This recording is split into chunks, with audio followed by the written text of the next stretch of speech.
stuck. This gate isn't the village green.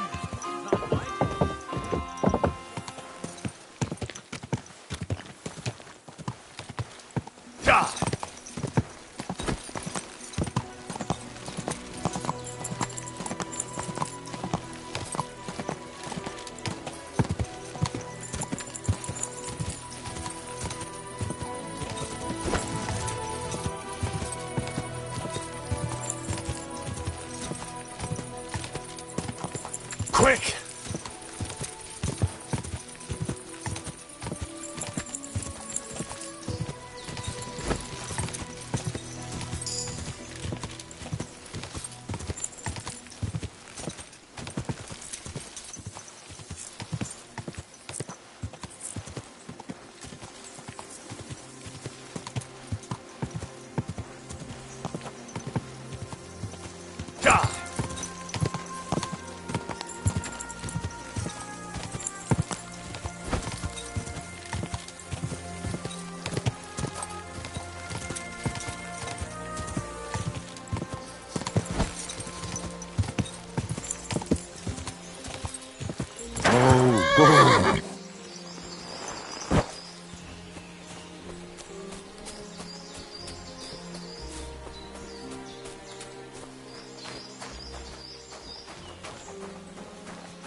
You almost made it. Tough luck.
Go!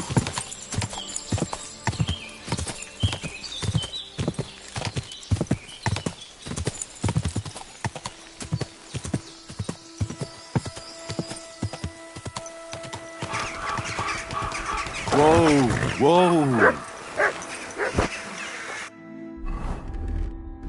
What have you found, boy?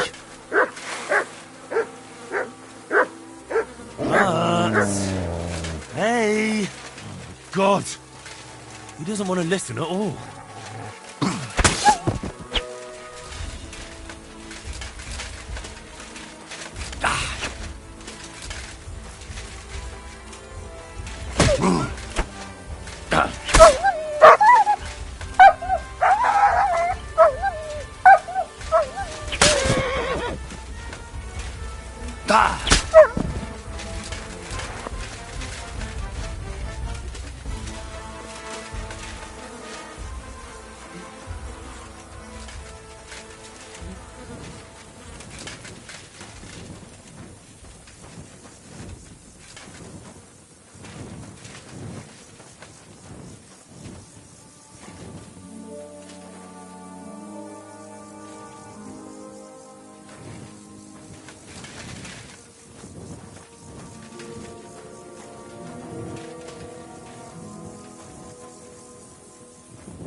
island's mood, though. It rains for a while, then it's hot as hell, and then it's pissing down again.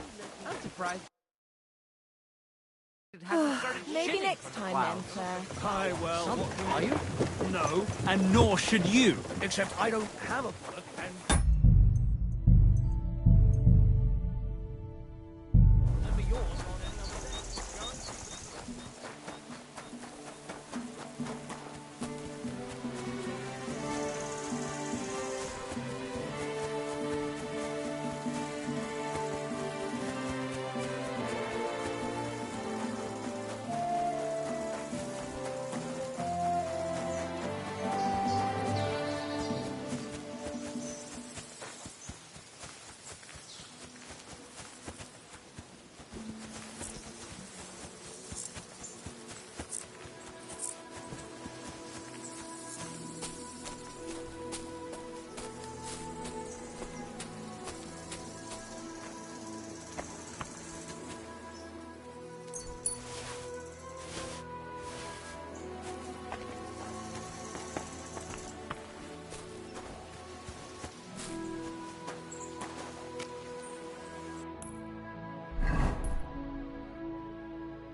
I wish he was here already. I'm on tenterhooks.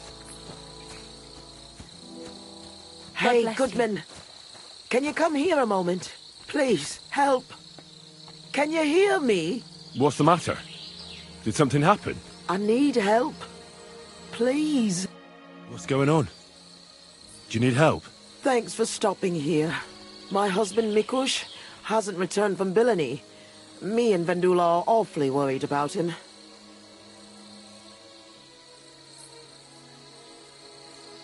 Why are you here? In the forest? We had a big house in Messales. But then Sigismund's mercenaries decided to burn the village to the ground. Mikush, Vendula and me all escaped at the last moment. The others weren't so lucky. It was hell on earth. You can't imagine the terror. Well, I'm from Skalitz. I reckon I can. You can. I don't know.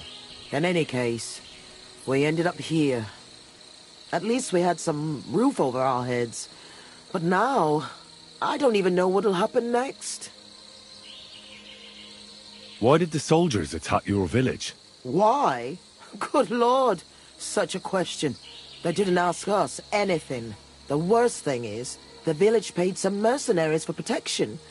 But they took off the moment they saw horses kicking up dust on the horizon. I'm glad old Svartosh, my father, didn't live to see it. His heart would have burst. Do you want me to find him? You do that for me? Yes. Don't worry. I'll find him. Where do you think I should start? In Billany? Aye. Ask about him in the tavern. He wears a fine embroidered hat. Everyone will remember him. How are you getting along here? No. Quite miserably. I hope you find my Mikush soon. We won't be able to go on without him. Wait, I need to know a bit more. What's your name? Svatova, I'm Henry. And Vendula would be... our only daughter. And your lost husband is... Mikush? Aye. Since we've been living in this hut, he's been going to work to Billany. When did you last see him? He left a few days ago. He's never been away this long. What job did he do in Billany? He's a damned good tailor. But besides that, he does odd jobs around the village. He always brings whatever he earns here. Mostly food. The little we manage to grow here isn't enough. Did your Mikush have any enemies you know of? Enemies? No. He's a nice man. He never hurt a soul. Maybe he's a bit too nice. He trusts everyone. I'm worried someone might have tricked him into something. What do you mean? He thinks people are good deep down. I don't think that. People can be right bastards. That's why I'm so worried about him. Why don't you look for him yourself? Billany isn't that far. I can't. I've injured my ankle. I can't walk that far. What happened? I twisted it when we were running away from the soldiers through the forest. It's better now, but it still hurts. It would take me half a day to limp to Billany. So why don't you send your daughter? By herself? Are you mad? She's young, inexperienced. Something might happen to her. I'll try and look for him. Oh, bless you, kind soul. And good luck. God bless. Good day. I spoke with Svatova. I'll try and find your pa. Really? Who would have thought there are still such kind people in the world? My name is Henry. I'm Vendula. Do you need help with anything? I need to know more about your father. I don't know how to best describe him. He's a peaceful man who wouldn't even hurt a fly. Well, he's a bit fussier than other men when it comes to dressing. That's a tailor for you. How does he get along with people? Usually good. He got into a fight only once, in the tavern. I don't remember why. Ma gave him an earful that time. A peaceful man doesn't fight for no reason. Try to remember what happened. It might be important. Maybe someone wanted to get revenge. Well, when I picked Pa up at the tavern, he was sitting with some friends playing dice. He must have been doing pretty good, because I heard one fella accuse him of being a wizard. So he might have got into a fight over a dice game? Lower your voice. Ma doesn't know anything about it. He might have got into a fight only over the dice. But otherwise he's harmless. So your ma doesn't know Mikush played dice? No, and I'm begging you, don't tell her. She'd be even more worried about him. How's life here? How do you think? Not so good. I understand. Being in the forest and all. What can you do? At least we're alive. If Ma hadn't believed the news that soldiers were approaching the village, we all could have been dead, like the others. Why did those soldiers burn down your village exactly? Over a conflict with the local lords, or something like that? I don't know. The village belongs to the monastery, and the custodian shows up once a year at most. Mezeles is a small village. Or it was. As far as I recall, it's a place people would leave to find a better life elsewhere. Ma always reminisced about how in her father's time things were different. But that's what old folks always say. Take care, my friend.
What have you found, boy?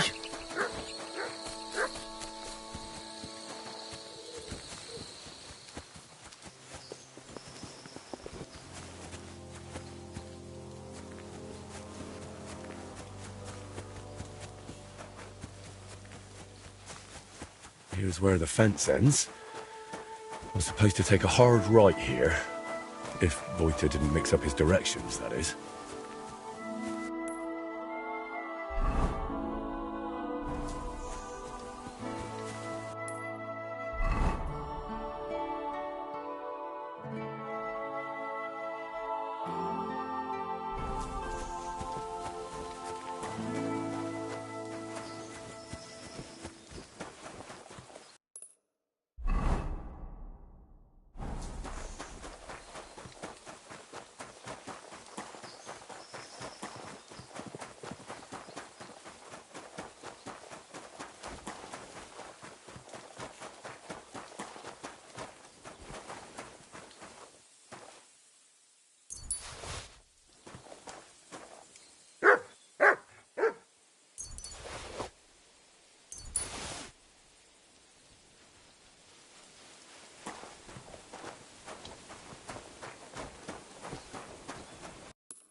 From here, I should follow the stream towards a barn. Finding a stream in this brush will be a challenge.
This must be the tree. The grave must be somewhere nearby.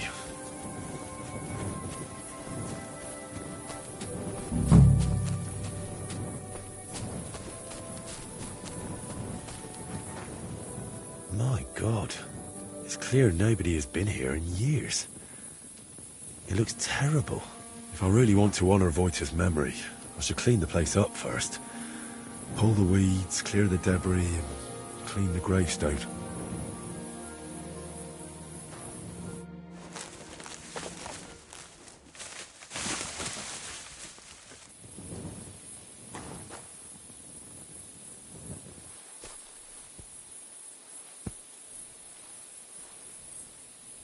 Heavenly Father,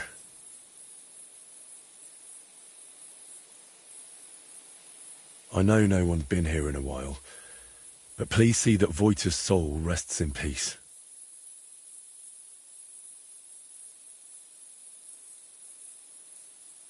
Only you know what happened back then.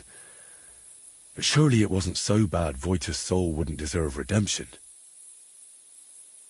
And please help the painter, whatever his name may be. Whatever he did, he surely regrets it, through Christ our Lord. Amen.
Gather round, good men, so you can avoid danger. Hear what I say about the greatest evil of all, the one called woman. They look like angels on the outside, soft, gentle, and well-born. Sir. Enough to turn even an honest man's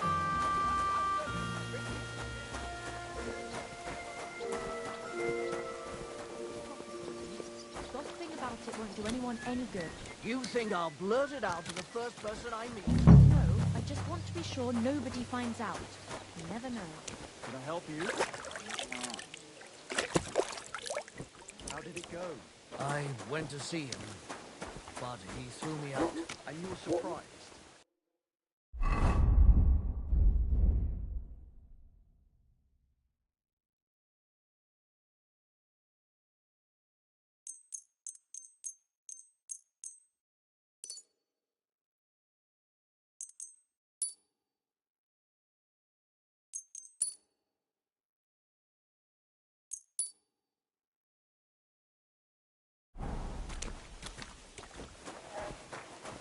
What am I supposed to do then? Spare a groschen for a suffering wretch.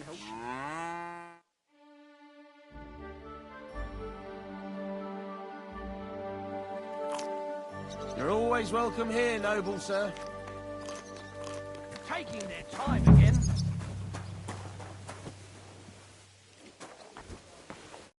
Welcome, sir. What can I do for you? Where's that beer?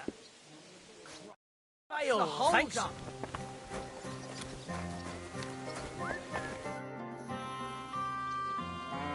Do you know someone by the name of Mikush? Who? Mikush. The fellow with the nice hat. I heard I might find him round here.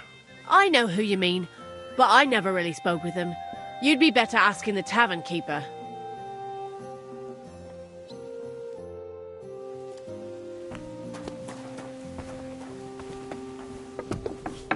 Certainly. Have no fear.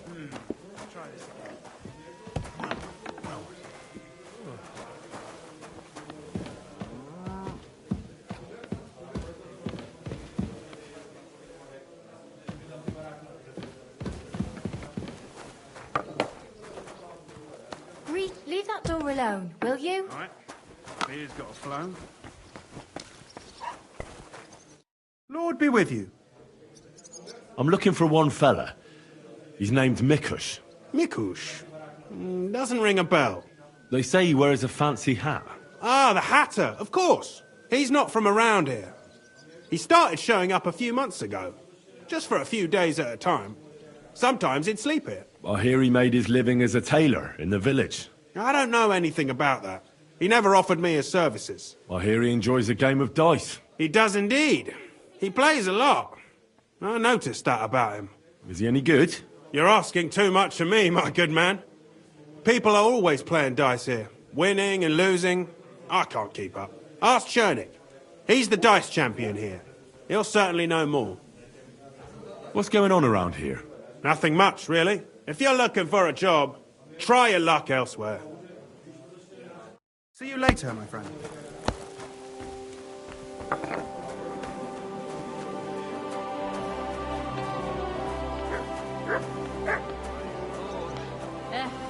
Same to you.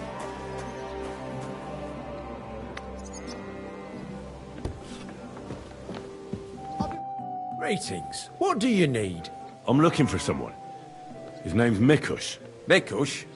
Never heard of him. I've been told he wears a... Fancy hat? Exactly. I've seen him around here. But I don't see why I should talk to a stranger about another stranger. The innkeeper told me that you definitely played with Mikush. Aye. I do like a good game of dice. But I'm not telling you anything else about him. Why's that? Because I don't know you. Like me ma always said, never talk to strangers. Come on, let's roll some dice instead.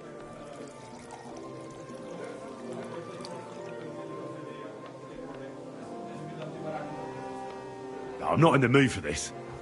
Either tell me what I want to know, or I'll slap you so hard you catch another against the floor. All right, mate, take it easy. There's no need to get prickly. I'll tell you everything. Just calm down, all right? Go on, then. I've known Mikush since the first moment he showed up here to play. Unsurprisingly, the bloke looked like he couldn't count to 5. I thought I'd found an easy mark. But man, was I wrong. He's a great player. And that kind of praise means something coming from me. He knows when to bet everything on the final roll. So he won a lot? Aye, for a while. Until his luck ran out. Then he started borrowing. One time he got so desperate, and maybe had a few too many beers, he started going on about his buried fortune in Messalis, saying he'd surely pay back anyone who lent him money. Ha! Did anyone lend him anything?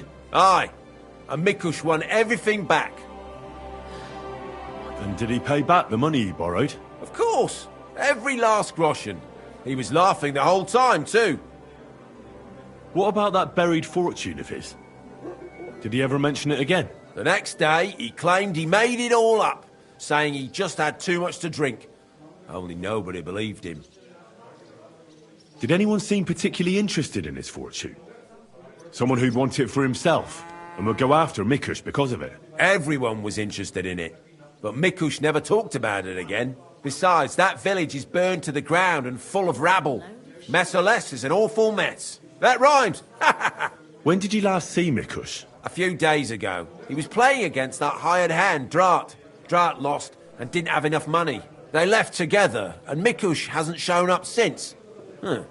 That's pretty suspicious now that I think about it. That Drat bloke's an odd duck. What do you mean, odd? I've heard he's been dealing with some bandits. You'd better have a word with him. But be careful. Where can I find this Drat? Somewhere in the village. I reckon he'll be at the farm he works at. Well, technically, Because he's a big fella and looks strong, they made him into something like the village catchpole. But to tell you the truth, he's less a catchpole and more just a regular farmhand pretending to be a catchpole. Where can I find... I already told... I'll go have a talk with Drat then. Thanks. Don't mention it. And if you ever fancy a game, you know where to find me. Oh well. It happens. Just watch where you're going next time.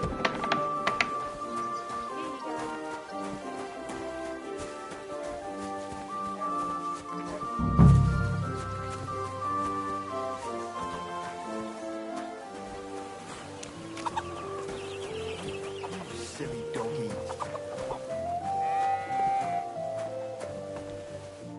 Greetings to you. What can you tell me about Drat? Look, I don't know him so well.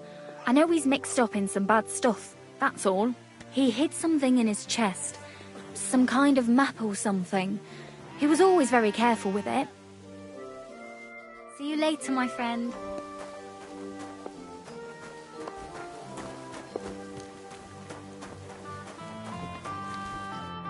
You're Drat. Aye, that's me. Can I ask you something? Ask away. But do it fast, I don't have all day. Do you know a fella by the name of Mikush? I don't know any Mikesh. Ah, knock it off. I hear you left the tavern together. And no one has seen Mikush since. Oh yeah, that fella. We were heading in the same direction, but then went separate ways. That's all I know. You certainly know something about Mikush's disappearance, and you should talk. Should I? Why's that?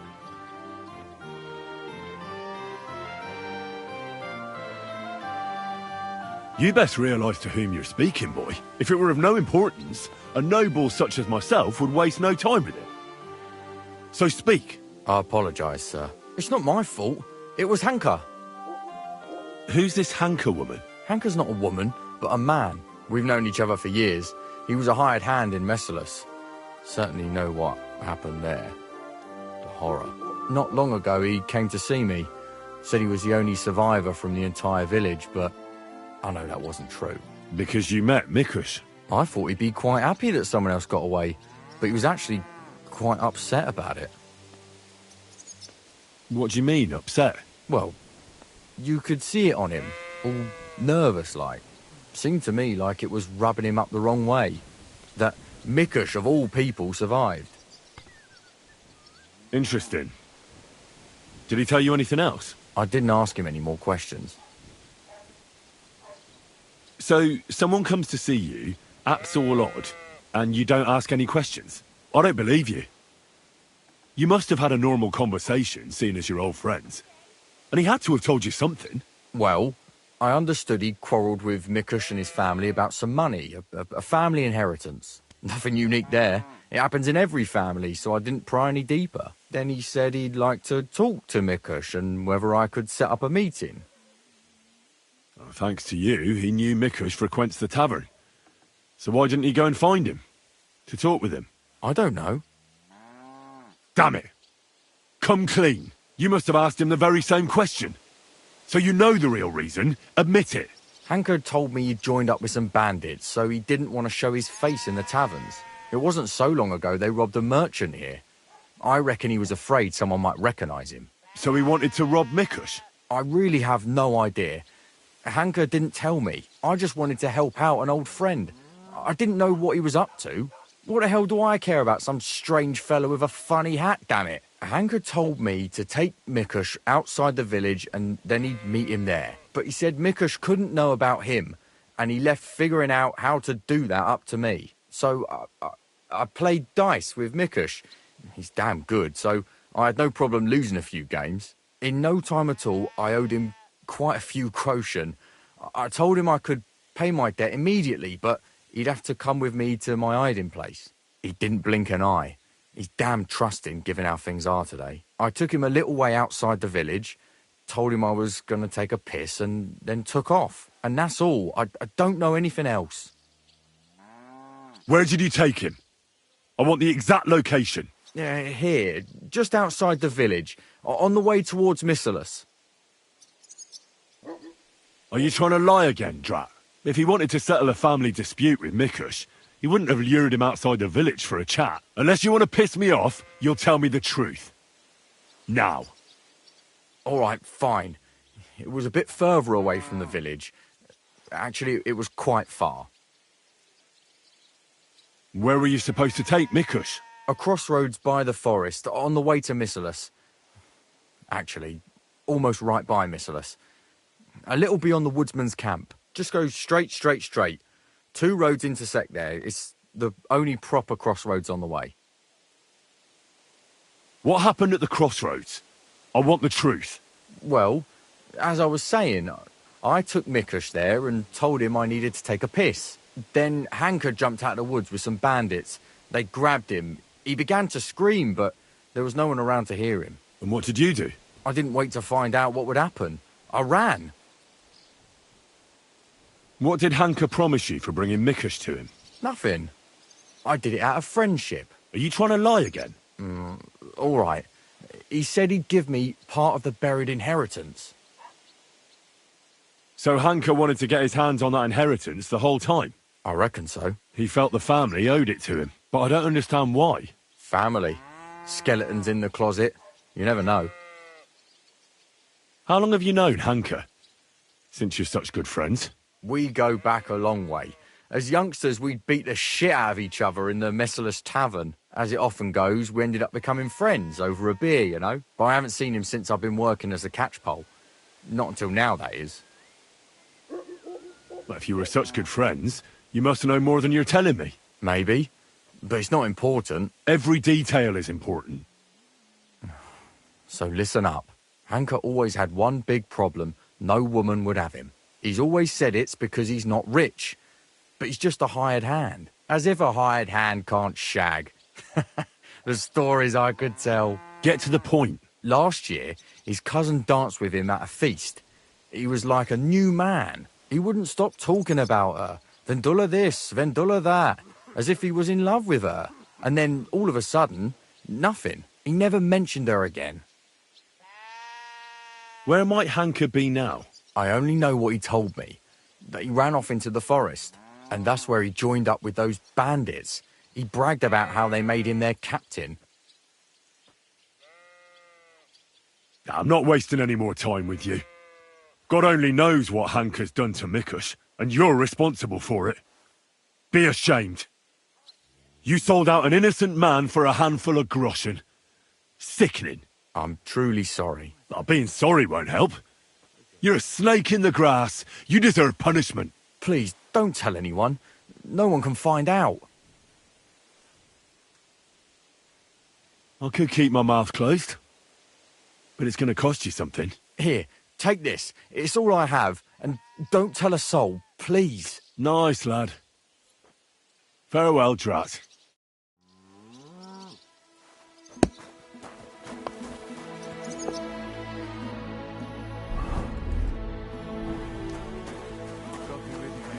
Greetings.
Blood. Quite a lot of it, too. Looks like they dragged that poor wretch further. I have to find out where.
Fever. It must hurt. You'd be in pain too. That hanker is a real... Eh? You swine! Right.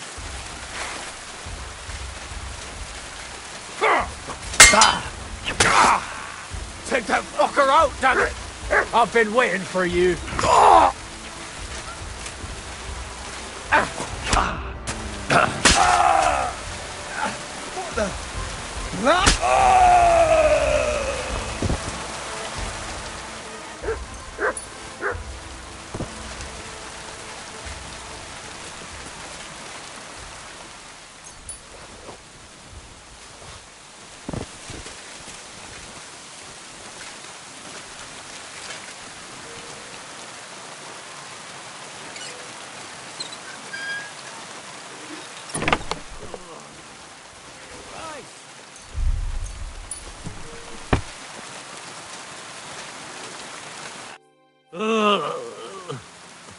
Christ. He's on his last legs. Let's have a look then. The burns look ugly, but something tells me they aren't the main problem. The stab wounds are worse. They're red at the edges, and they're hot to the touch. I think this wound is infected. We ought to do something about it. At the very least, clean and bandage it. Maybe a potion would help him. I don't know exactly which one. But I'll try to find something that'll bring him some relief. Maybe some herbs would help him. Medicinal ones. They help with healing. If I place them on his wounds and dress them, he could get some relief. I've seen enough.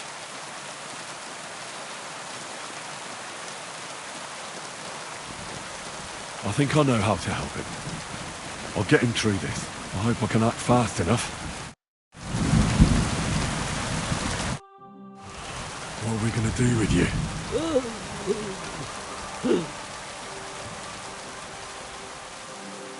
I shall clean that wound first.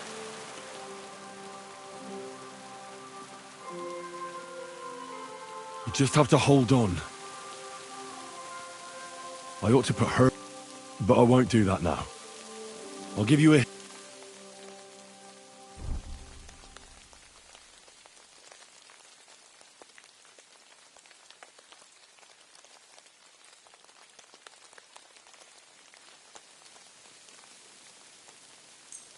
This one should do the trick. Drink up.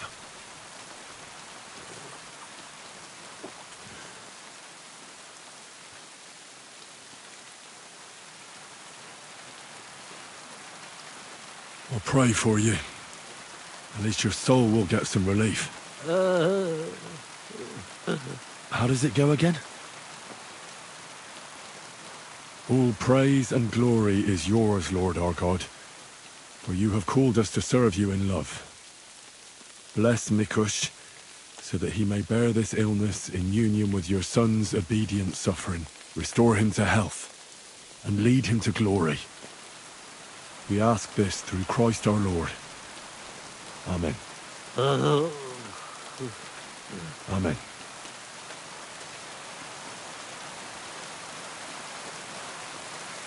I'll be back.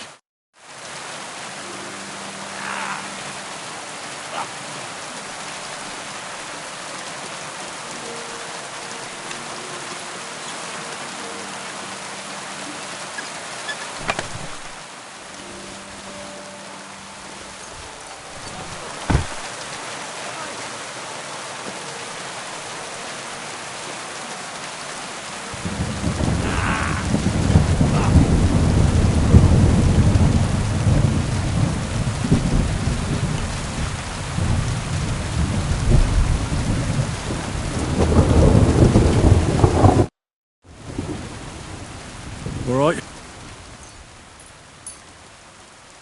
This'll sting a bit. Ah! That hurts! The wound is clean. That should stop. I should bandage it for you. I'll just wrap it tight. There we are. I'll be back. That's all. I'm sure he'll pull through. Mikush? Who are you? Henry. But that's not important now. What happened here? Why did they torture you? I buried inheritance. I told Hanka that the only person who knows where our inheritance is buried is Svatala. And then he burned me. So much pain. I told him where he could find her. My God, he took his men and headed out for her. To the hut. You have to save them. Hurry. I'll follow you. Don't wait for me. Their lives are in danger.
long year. It's not my fault. That's the decision your mother made. Or about our father's decision. Let her go immediately. Take another step, and I'll slit her throat.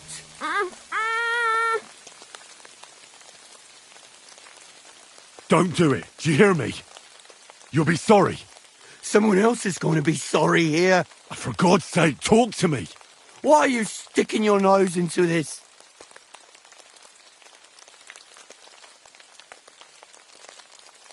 Calm down, Hanka. Let's talk this over. We can find a reasonable solution here. Give it time. You can't deal with everything in such a hurry. Well, I'm listening, but spit it out fast. Let her go. We can talk this over. It's not your fault what you've done. You've gone through horrible things. What could you know about that? Believe me, I know. You're horribly angry and you can't control yourself. But no one else should suffer because of that. Talk to me. Peacefully. Peacefully? All right. We'll do it your way. Praise be to God. Look, I know it doesn't look good, but I was in the right. The money they hid, it belongs to me. It's my inheritance. I don't understand. You'll have to explain it to me. My grandfather, old Svatos, was rich. He worked the fields all around Messeris. He built a beautiful house. He had many children, but only 2 daughters made it into adulthood. Svatova and my mother, Ludmila. When he was dying, he fucked my mother over and gave the house and all his money to Svatova and that tailor of hers. To disinherit his daughter like that is strange, to say the least. Did he have a reason to do that? Reason? Svatos hated my father. He was just your average poor commoner, but that wasn't good enough for his high and mighty self. Svatova and Mikush got married off in Kutenberg at the Church of St. Peter and Pavel. But did they invite my parents? I was still little, but I remember he treated us like dirt. And not just him. We barely had any proper food to eat.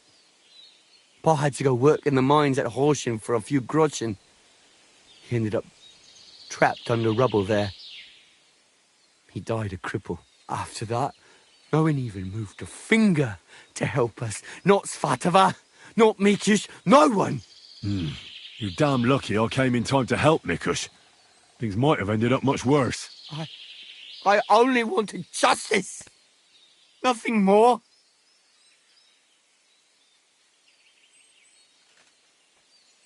Drat told me you were attracted to Vendula. That's not true. Don't lie. I hear she danced with you. And you were over the moon. I wasn't. I just... Not so many girls dance with me.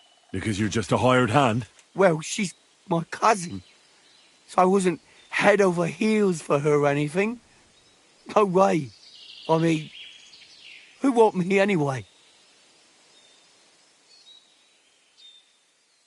I get it. You're alone and desperate. It's sad not to have someone by your side. You're right. But believe me, there is someone out there for everyone. It's God's will. You think so? Certainly. Try and pray more. And visit the baths. That's important. I wish I heard that earlier. But it's never too late to change, believe me. Look at me. I'm just an ordinary village boy. You might be right. If you felt aggrieved, you should have found another way. Violence solves nothing. That's the first time I've heard that. You don't exactly look like the type of man that would avoid, say, torturing an enemy. Or am I wrong?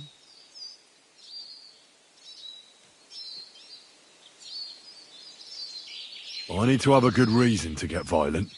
Are you saying I didn't have a good reason? In any case, you should apologise. You put them through hell. I won't apologise to anyone. They had a guilty conscience because of what they did to me. If they shared just a bit of their wealth, nothing would have happened to them. But they didn't. They fucked up my life. I'm poor and alone. Tell me one thing. How did you survive what happened in Messales? Dumb fucking luck, I reckon. That band of despicable cutthroats. Once they made their way into the courtyard, all hell broke loose. Tried to defend ourselves, but everyone but me fell. So I fled to save my brother and mother, but it was too late. Everything was burning. I took off running and didn't stop until I was deep in the forest. No matter what you've done, I must admit, I feel sorry for you. I know well what you went through. Your family? What happened to them? No one survived. No one was expecting it. Once the soldiers entered the village, there was no escape.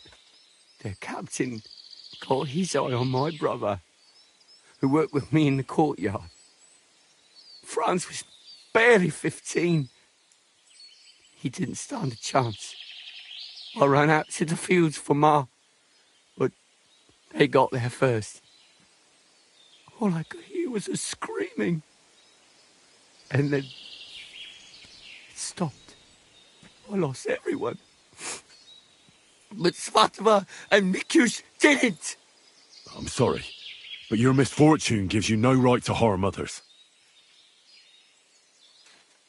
How did you join up with the bandits? My first night out, I slept under a tree. I was starving, so I went out hunting for mushrooms, but then I saw a fire. It was that gang. Captain Loiser was their leader, a big fella. They said they'd let me join if I beat him in a fight. So, I beat him. And they made me their leader. What about Loiser? They buried him in a glade. I reckon that was no great loss. I don't know. We didn't really get to know each other. Enough talk. Be reasonable. No one died in the end. I said, enough talk. I know how to end this whole unfortunate situation. Take what I said about rectification to heart, and leave here in peace. Very well. I was getting sick of the bandit life anyway. You'll never see me around these parts again. I swear. Farewell. Hey, Hanka! Where's he going? I have no idea. That fella told him to leave. I don't get it. Hey, Hanka! Hanka! Talk to us! Hanka, wait! You both all right? My sweet Vendula. Did he hurt you? I'm all right, Ma. Thank God. Thanks for the rescue, Henry. And what about my husband? Did you find him? I did. Hanka was keeping him in his camp. He was nearly a goner. I managed to treat his wounds. His wounds? My God. What did those bastards do to him? They didn't treat him nicely, that's for sure. But he'll tell you himself. He's on his way back now. Hanka, that bastard. I hope he'll pay for all his crimes. I'll let him go. For God's sake, why? A bastard like that? He's a bandit. He'll hurt someone else. You should have killed him on the spot. Hanka didn't end up killing anyone. Oh, stop talking nonsense. Every criminal deserves a just punishment. And I thought seeing my own home burned to the ground was the worst thing. We've gone through a lot, Ma. So much suffering. We have to leave this place. Get as far away as possible, as soon as possible. Wait. Did you hear something? I don't hear anything. There! Again! Someone's outside. Jesus! It's those bandits! There must have been more of them. Ma, take it easy. I don't hear anything. Henry, go and have a look.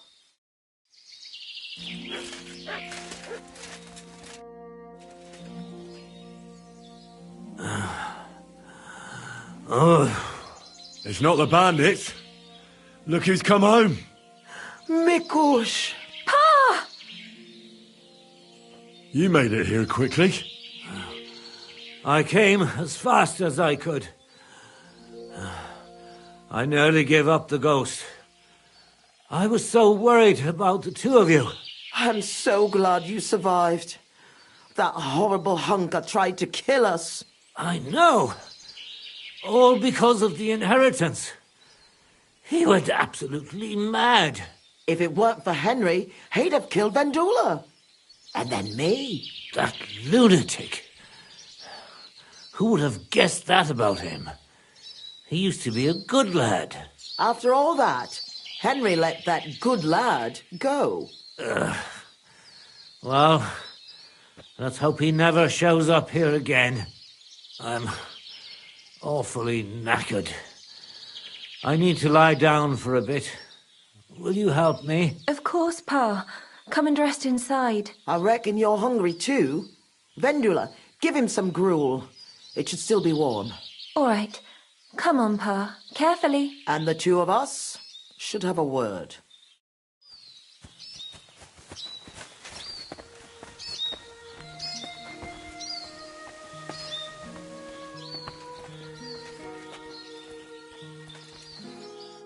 What did you want to talk about? I wanted to thank you for everything. You saved our entire family. Well, I'm glad I could help. As you might have figured out, everything that happened was all because of our inheritance, which I hid from the soldiers in Messalis. I understand you've done everything you can for us, but I wanted to ask if you could go and get it for us. You're a strong, capable man, and you don't scare easy, and it'll be worth your efforts. Trust me. All right, I'll look for it. But you'll have to tell me where I'll find it. Listen, I'll tell you everything. My memory's not as good as it once was. Our house is the third one on the right when you follow the main road towards Visoka. Anyone entering the village goes by our house. Must have been about 2 days before the tragedy. The neighbor boy ran over and started yelling about how something was coming, that he'd heard it from the patrol on the road. No one believed him, not even his pa. After all, why would soldiers attack a monastery village, one far from their camp? It didn't make any sense. That night, though, I had a strange dream. I tried to put out a fire, but the more water I poured on it, the bigger the flames got. So I decided to hide all our valuables. Only I couldn't do it during the day. I was worried someone would see me. I put all of it in a chest, loaded it onto a handcart, and waited till nightfall. Continue. When night fell, I snuck out the back of our house with the handcart, making my way through the hole in the fence next to the compost heap.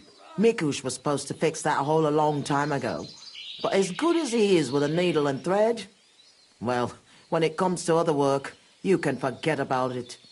At least it made things easier for me. First, I headed right. Then I turned left, up the path, around the neighbor's barn. It's outside his fence. I had to stop there, because the neighbor's little brat was still awake and wandering around. Fortunately, he didn't see me. So I kept going past a low wall where two paths cross. There, I went left. Once I was safely out of the village, a dog started barking at me, so I had to pick up the pace. Instead of turning right down the path, I went straight into the field there. That handcart was damned heavy, and it was rough going off the path. I crossed the field, making it to the woods, but the wheel got stuck there. I couldn't go any further, and it was pitch black. I lit a lantern and dug a pit to fit that chest. Took me forever. When I was done, I could barely walk straight.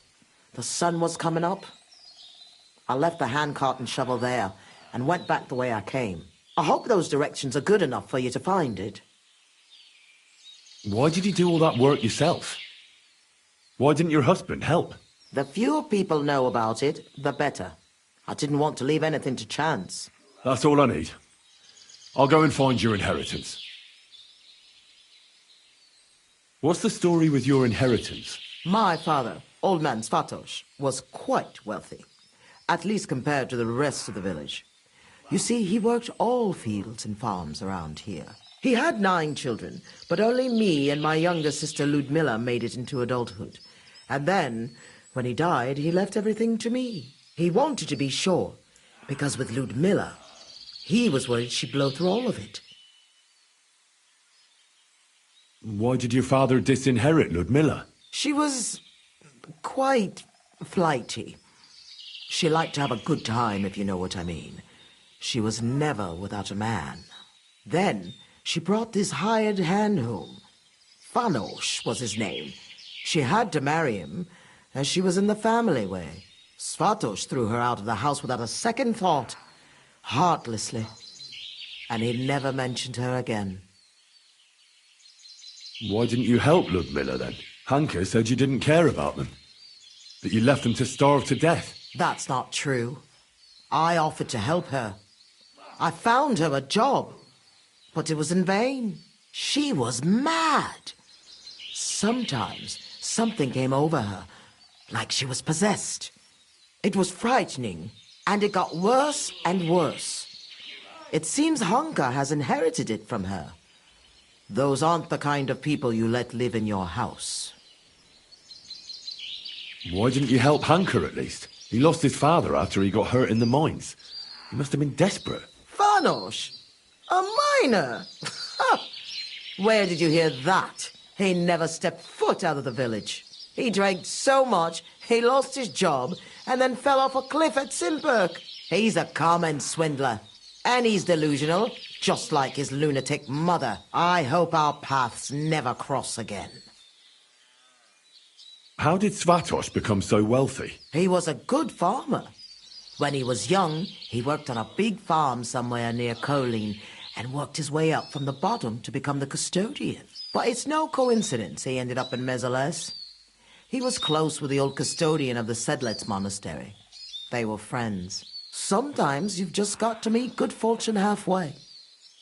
What did he do with such a large inheritance? What do you think? I took care of it the way Pa wanted, so our Groshen didn't just roll away from us. So our Vendula would have a good life, a good dowry, and a good husband. At least someone as good as my Mikush. I'd like to know more about Mezeles.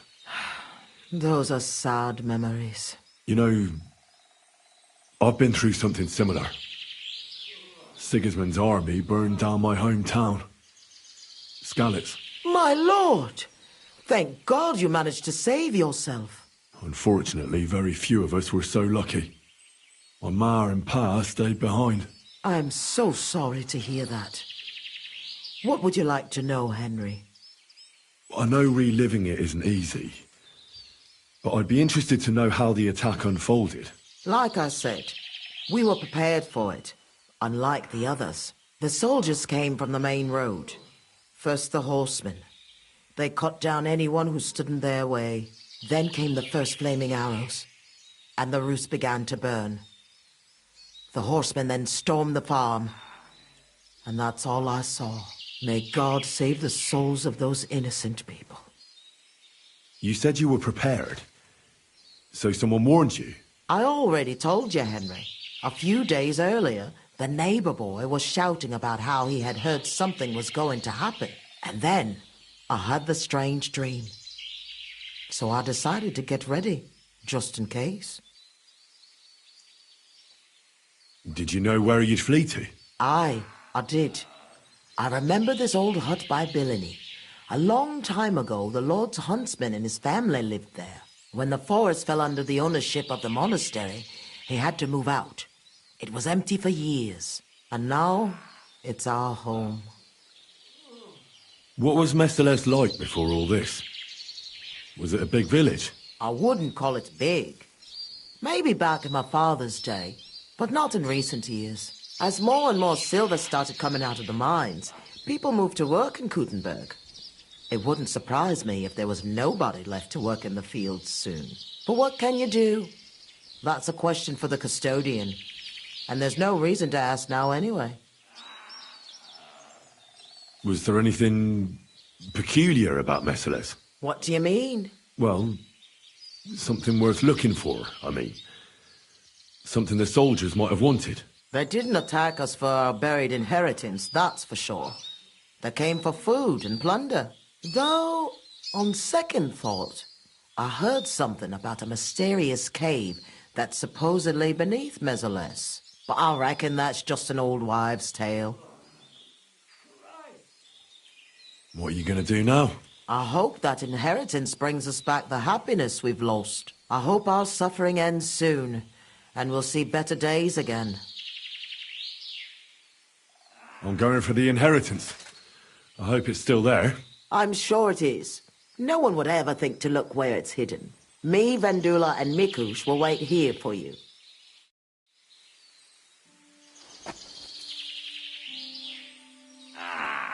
The angel of the Lord declared unto us.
Lucius's family lived.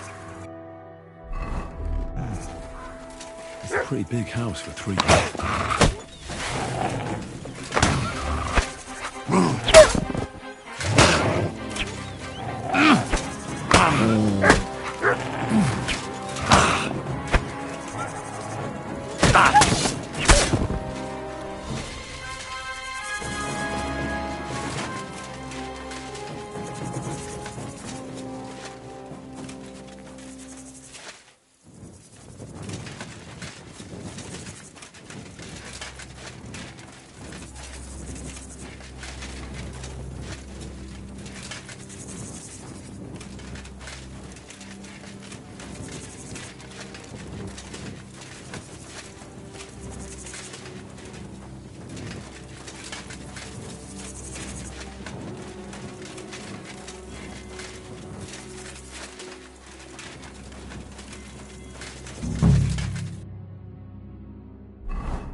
I wonder what happened to the neighbour's boy. Maybe he managed to escape with his life too. Maybe.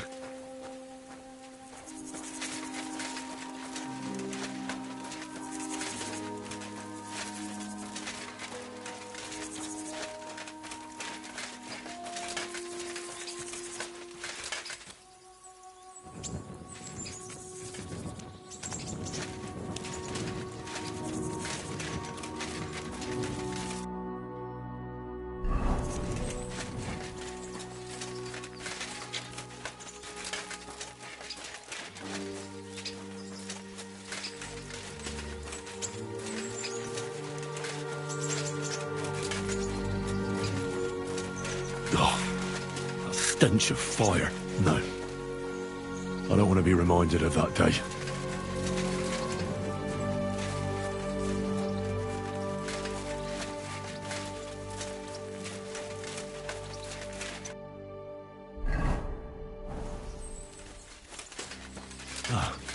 This is where Svativa took the handcart onto the meadow. The inheritance can't be far.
I was in Merciless and followed your instructions. And? Did you find it? The chest was buried by the forest, exactly where you said. Next to the handcart. My God! Thank you for everything. Vendula! Mikush! Henry has returned, and he found our inheritance. Finally! Some good news. Don't keep us waiting, Henry. Let's see what you have for us. Here's everything I found. Fabric, Groshen, and our ancestor? Nothing's missing.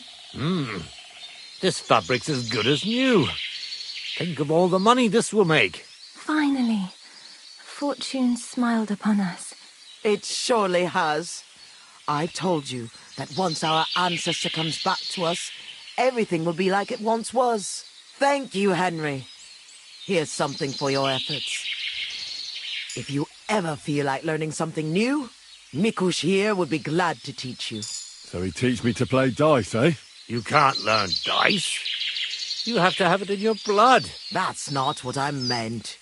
He's a tailor by trade, so he can show you how to mend your clothes. I reckon I could. Stop by, Henry. I'll find time for you. God be with you, neighbour. Greetings to you. I see you're on your feet. You feeling better? Thank God Vendula took care of me.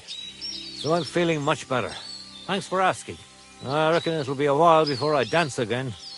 But no matter. At least I can still hold a needle and thread. I'd like to learn something. What do you want to know? I'd like to get... All right, then.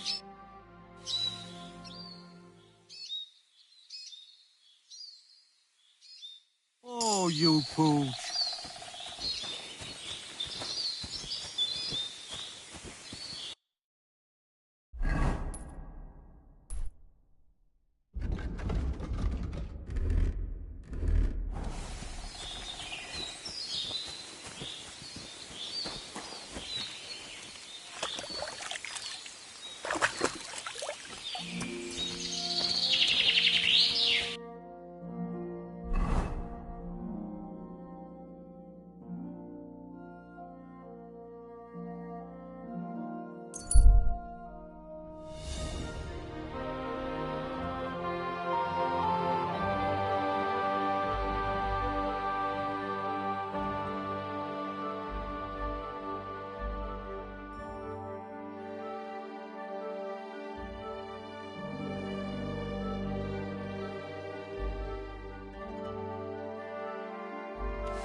At your service, sir. I'm sorry.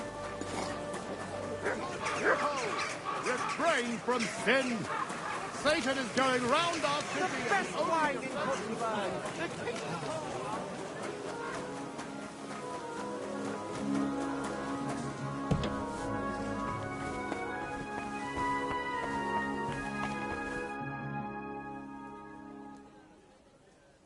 I want to go back to what I saw at the dugout.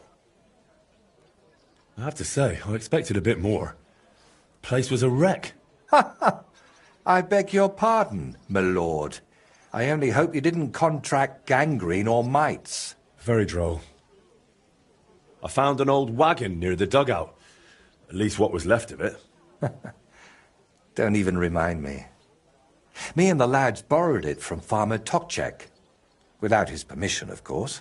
We used to drag it up the hill and ride it all the way down. That is, until we crashed it into a tree, and it ended up in pieces. Only old Tokchek started asking around about it. So we hid it under a tree near the dugout and pretended not to know anything. I visited Wojta's grave. It was in a rough state, all overgrown and unkempt. But I tidied it up and said a prayer for his soul. Thank you, Henry. And did you mention me as well? Yes. I prayed for you as well. Thank you very much. I feel terrible for not going myself, but I promise I'll visit when the right time comes. Tell me more about Wojta and Libor. Nothing but bad memories come to mind. We used to spend a lot of time together. But as we got older, it all started to fall apart. I devoted myself more and more to my painting, and Libor, as the son of a bailiff, dealt with his father. Wait, Libor is the son of a bailiff? Aye, but it doesn't matter much these days. His mother died shortly after he disappeared, and his father, who knows where he ended up. Did Libor know you paint? He only shrugged his shoulders when I mentioned a painter. To tell the truth, I never discussed it much with him. I'd shown Wojta some sketches. But Libor, all he cared about were girls. Oh, and swords. He grew up at Rathaus, so he saw soldiers and knights differently than us paupers. What about Wojta? What was he like? He didn't have anyone besides us. And then Burkhard showed up. Wojta was never a saint. Sometimes he stole food, got in scraps here and there. But Burkhard changed him completely. Suddenly he didn't have time for us. And when we did meet up, he was always telling us how he robbed some traveler here or beat up some old woman there. But I still don't see how this is your fault. I envy you, then. You see, Wojta wanted to spend time with us. He was always inviting us somewhere, but we, or I, rather, would hear none of it. All I cared about was my painting. And Wojta was just wasting my time. We got in an awful argument over it once. We were both drunk then. Wojta on schnapps, and me on my pride. How did the argument end? I don't recall what all was said. You know how it is. You get in an argument with someone, and the next day, you can't remember what you said. I do remember one thing, though. I said, there's no room in my life for dirty, drunken thieves who blow smoke up Burkhard's arse. The next day I regretted it. So me and Libor decided to get rid of Burkhard. We wanted to tell Libor's pa about it. But before that, we went to talk to Wojta, of course. We told him to pack up his things in Burkhard's camp and meet us at the tree. But when we got to him, he was just lying there. We had to chase off the wolves that were, well, Wojta was in an awful state. Beaten to death with a helmet.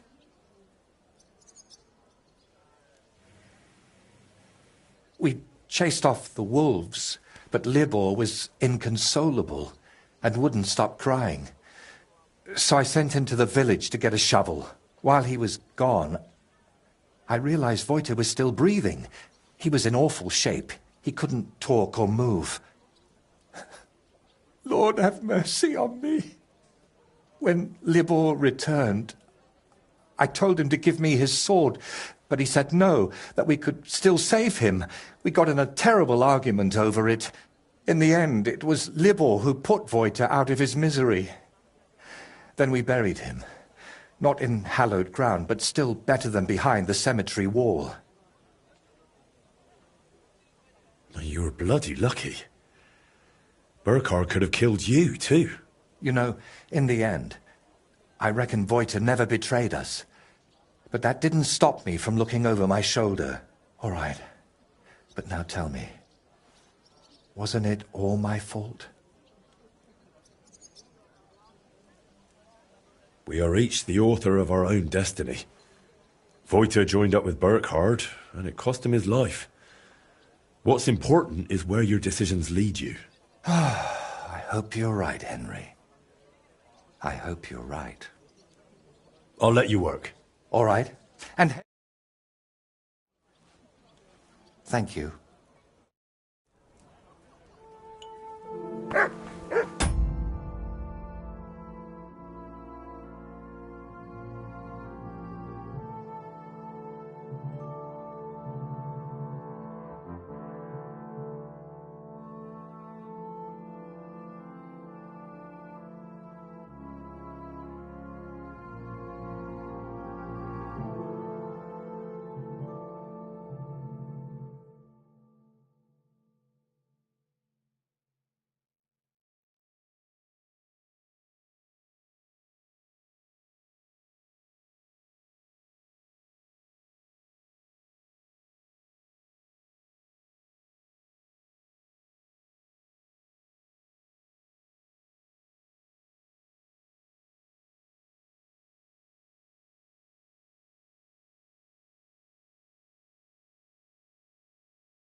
Can I still help you with something? Or do you already have everything you need for your opus magnum? No, a helping hand is always welcome. I need to wrap up all the commissions I've started, and I can't manage it on my own. Lately, I've been painting maybe too much. The last ones were a signboard for the armorer and decorations for the fortress in Shitoki. But I haven't been paid for either yet. So you want me to go and collect the coin? With a beggar's sack in one hand and a hammer to break some bones in the other? It won't be that wild. I'll take care of the armorer myself. But if you could go to Shitoki instead of me, I'd be very grateful. It's a bit more complicated there. How so? The bailiff there promised me a precious stone as payment for the decorations. Lapis lazuli, from which the most beautiful blue under the sun can be made. But then he changed his mind and wanted to pay me in groschen, which I naturally refused. I want that stone.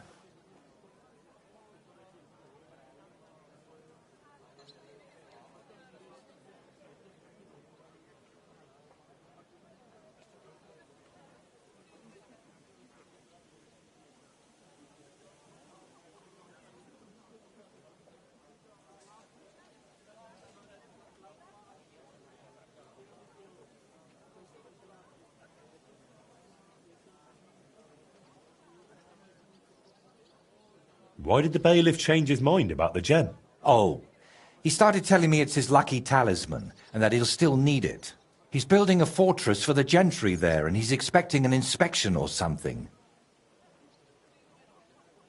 Wouldn't you prefer a groschen? You could spruce this place up a bit.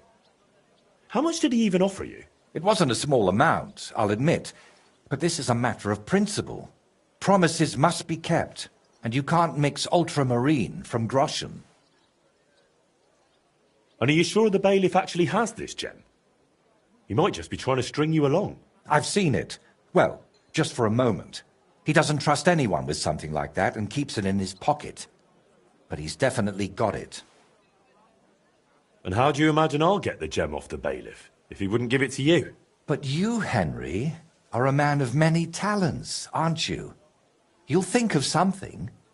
To start with, it wouldn't hurt to just have a word with him. All right. I'll try to get that gem from the bailiff. Excellent. Meanwhile, I'll collect payment from the armorer. Thank you, Henry. And if the bailiff happens to kick you out, you could always explain the importance of my work in a different way.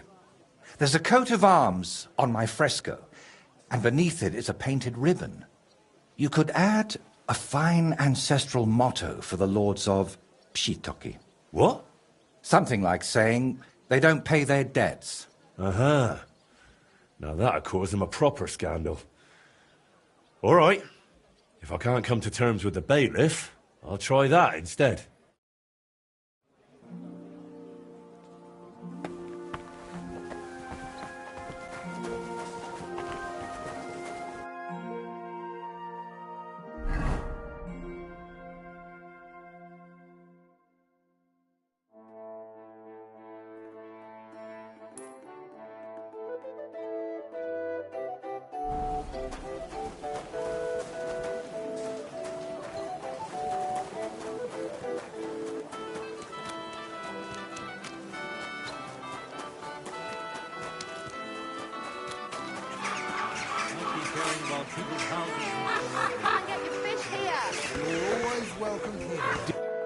God bless.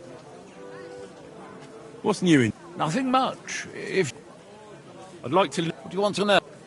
Well, the mystery... Fine.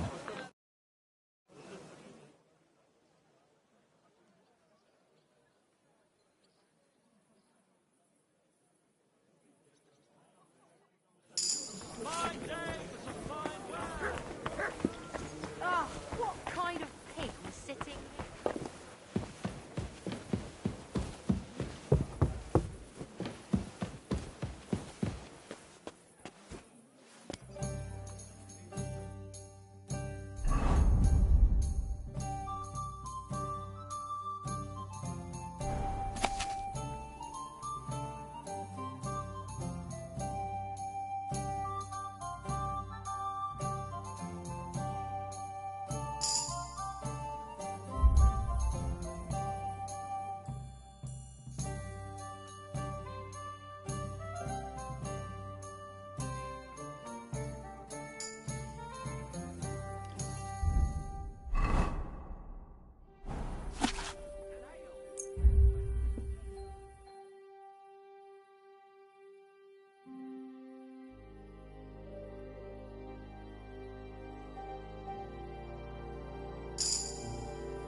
What's that? I'll get you! Mercy! I surrender!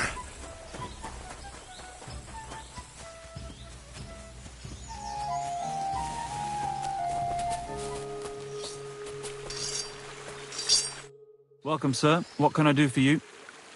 What are you doing here? I come here to practice with my bow, but I can't shoot for shit. Anyway, making my own arrows is what I like best. You won't find better ones anywhere else. I make them with rook feathers. So you say no one makes better arrows? You bet. But they're useless to me, as I can't hit the broadside of a barn. Maybe you'd find a better use for them. You'd make me some? Gladly. Rook feathers are hard to find, though. But if you bring me some, I'll make arrows for you. Thank you. What's your name, anyway? My name is Bocek, but everybody calls me Bocek the Byblow, because I'm such a bad shot. Don't worry about it. I'm a byblow too. Ha ha, that was a good one. I've got some rook feathers with me. Wait, never mind.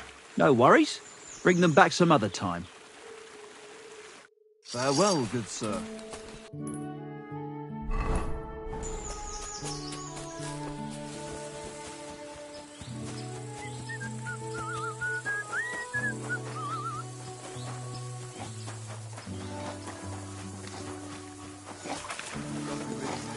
Greetings to you. Good to see you. Greetings. Perhaps too much.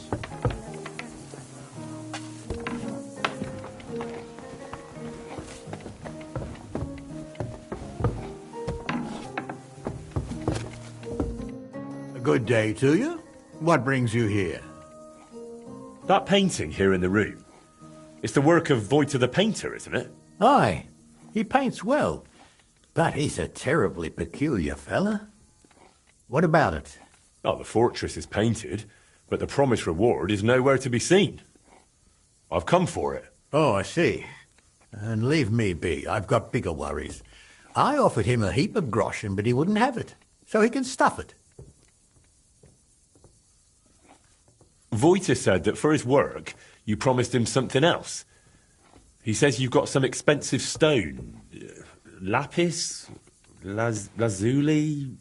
They use it to make blue pigment. Well, I do have it, but I offered him a better reward. I need that gemstone more than he does. Why do you need that gemstone so badly? It brings me luck, and I need that now. After Lady Anna of Waldstein died, her acquaintance arrived here to oversee the fortress construction.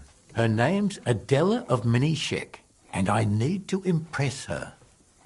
The construction, it's not going as well as expected.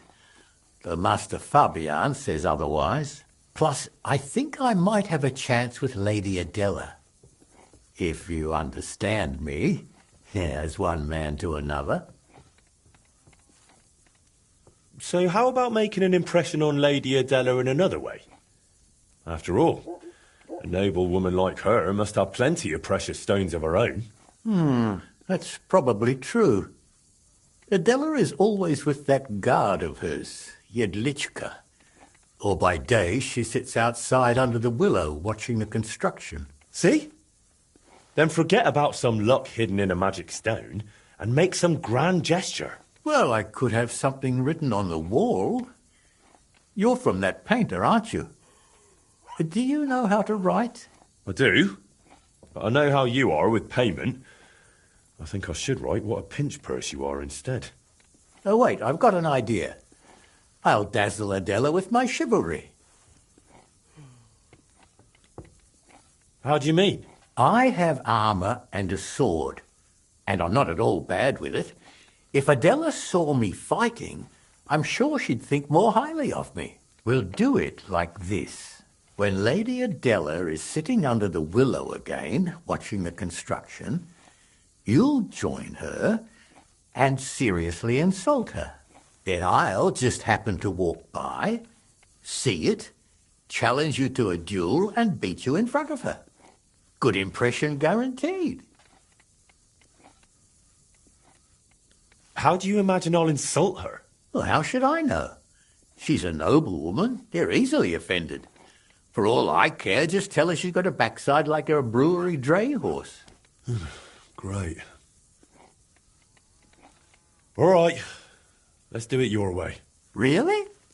I mean, great. I'll get my armor and sword ready. You wait until Adela sits under the willow, outside in front of the fortress near the bridge. That's where you'll insult her. She's usually there most of the day, but definitely at noon. I understand. So, be ready. Till we meet again.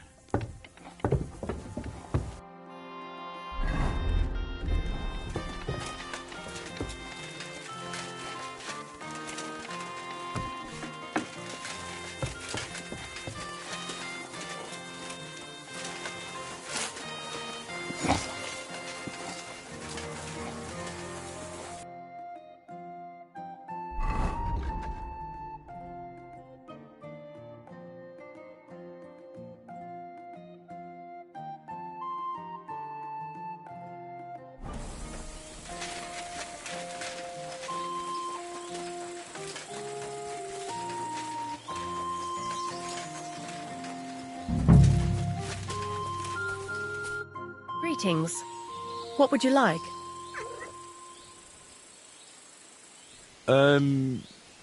Are you Adela?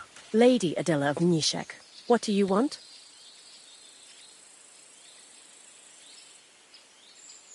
Really? I've heard everyone calls you Adela Horse Arse. What? Horse? What? What are you playing at, you cheeky brat? Hey, what do you think you're doing, you dung grubber? Are you insulting Lady Adela here?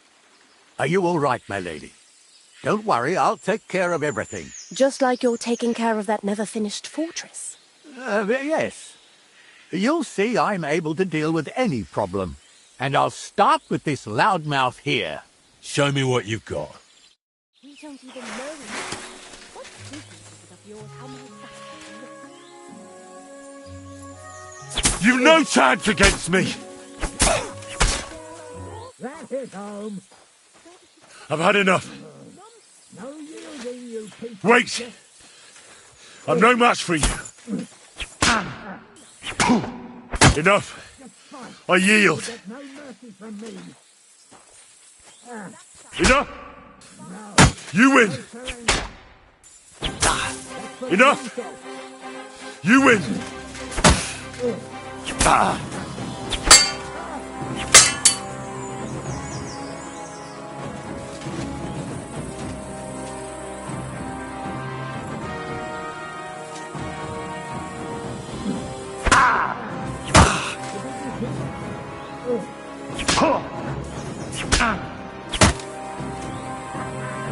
Mercy!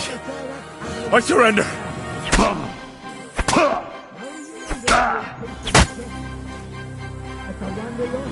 Enough! You win!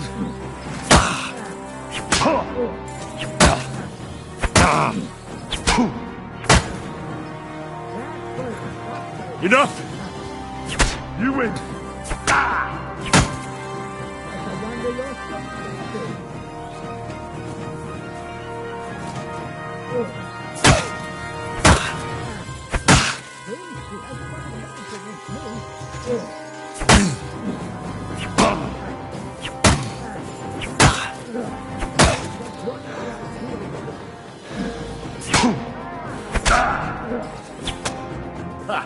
There you have it, you wretch. And your honor is saved, my lady. This really wasn't necessary. But Adela Horsass thanks you. You're lucky my Yedlichka wasn't here. He'd have laid into you twice as hard. Now, if you'll excuse me, I need to recover from all that steel clashing. Where's my guard? Did you see that? She couldn't keep her eyes off me. Brilliant job, friend. You've earned your reward. And do pass on my regards to Voita.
Christ, pardon me.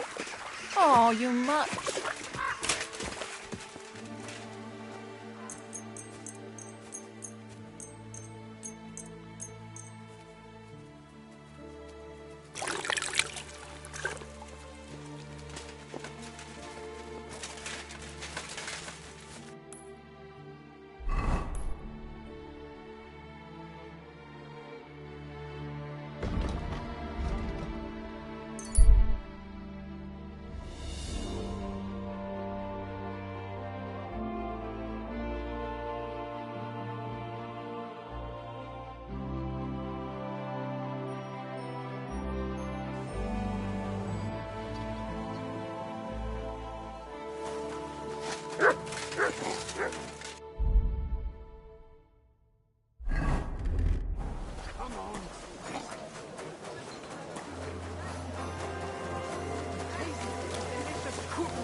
Danke und viel Glück für die Zukunft.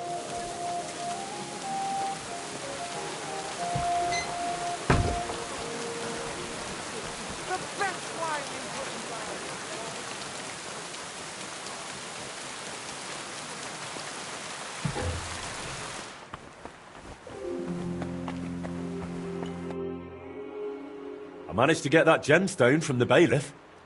Here you are. What? Oh, glad to hear it. How did you pull that off? The bailiff wanted to impress some noblewoman, so I had to lose a duel on her behalf. I appreciate such sacrifices. Let's hope it doesn't go to waste. I'm sure it won't. I hope. Is something the matter? You seem a bit off. What? Me? Oh, no. And thank you, Henry. I did manage to sort something out with the armourer, though only halfway. He had no groschen, so he paid me with a cuirass. I've already sketched it, in case I ever paint a knight, but otherwise it's no use to me. You know, take it for all your effort. Wow. Thank you. But now, back to work. Quickly before... Oh dear. How's that grand piece of yours coming along? How? I'm not sure. Sometimes it feels like... No. That's Henry. Yeah, of course I'm Henry. Are you sure you're all right? Be quiet. What's happening? You look just as absent-minded as when you were painting at that Velez shrine. Yeah. I'm painting, aren't I? What the... Voiter, hey! Do you even see me? What? Oh, sorry. Do you think we could have a talk? It's important.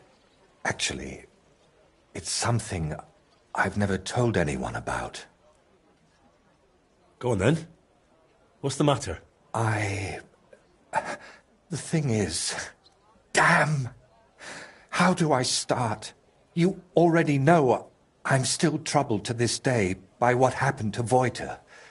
But there's one thing I haven't told you yet. Remember how I told you at Velez's shrine that the place spoke to me? And that in my head I keep hearing Burkhard must die? Well, I meant that more seriously than you might think. I know how I must sound saying all this, but sometimes I really feel as though someone's talking to me, whispering and telling me what to paint. And other times, it's screaming so loud, it bursts my ears. I'm not sure how to explain it better, any more than I could tell a blind person what the color green looks like. But lately, ever since I heard Burkhard was in the Trotsky region, well, I'm just scared. Scared stiff of that endless shrieking, tearing my mind apart.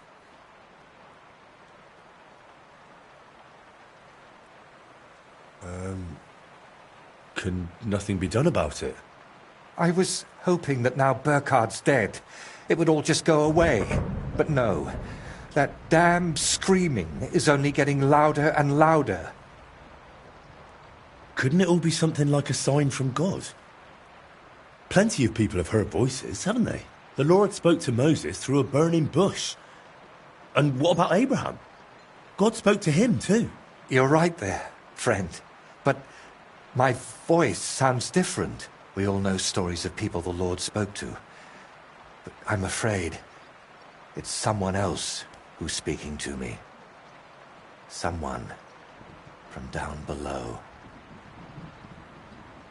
And could I help you with that in some way? Maybe you could. At least for a while. I once told a herbalist I was having nightmares, and he brewed me a vile concoction. When I drink it regularly, saying Our Father at the same time, it helps me quite a bit. Only now I've run out, and I've neither the time nor the energy to brew more. I thought I had enough left to finish the painting, and then it wouldn't be needed. But I miscalculated. Wouldn't you rather I brew you something I already know how to make? Maybe a decoction of lemon balm and oregano. Used in the right proportions, it can calm a person nicely. And if I add nettles, you'll also sleep better. I bow to your knowledge, but I'm afraid ordinary herbs aren't enough for my troubles. So I can run off and get your medicine from the herbalist, right? He could be anywhere by now. He wasn't the most honest man. That's why I didn't just buy the concoction from him back then, but the recipe as well. Couldn't you take it to some apothecary and have a new batch brewed? Not in these parts. I spent years building a good reputation here. I don't want folk knowing about this. Understand, my problem isn't a sore leg. I can't keep going to any random sawbones. All right. I'll brew that remedy of yours. Or at least have a go. Don't worry. The hardest part is finding all the ingredients. Getting mandrake roots and a river pearl was always a struggle for me.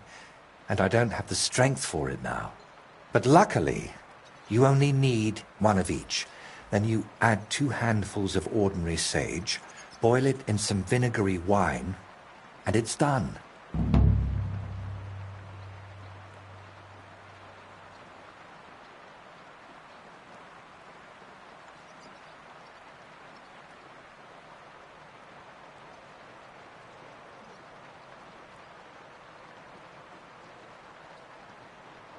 Mandrake? What's that? It's a very strange root. It looks quite like a tiny, chubby man, but it's no laughing matter. It mostly grows in graveyards. Try asking the local gravedigger about it. His name's František. What about the River Pearl? Don't tell me you expect me to pinch some wealthy townswoman's necklace. I wouldn't advise that. Often they're fake. Better go straight to the source. Pearl mussels. They're a kind of clam. There used to be plenty of them in a spot in the stream above Denmark. If you set out from Kuttenberg going south along the stream, you'll come across it. You'll recognize it because there are trees growing in the middle of the stream. But be careful. Pearls are valuable. And that place isn't exactly a secret. There's a good chance you won't be the only one hunting there. All right. I'll manage somehow. Try to get some rest while I fetch that mandrake brew for you. Henry, I don't even deserve you. Thank you.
to help, sir? Greeting.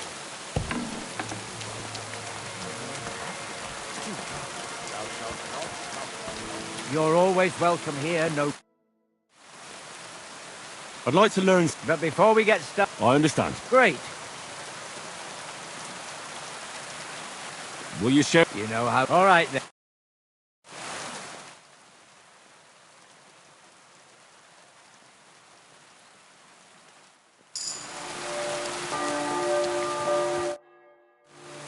I'd like to learn... So...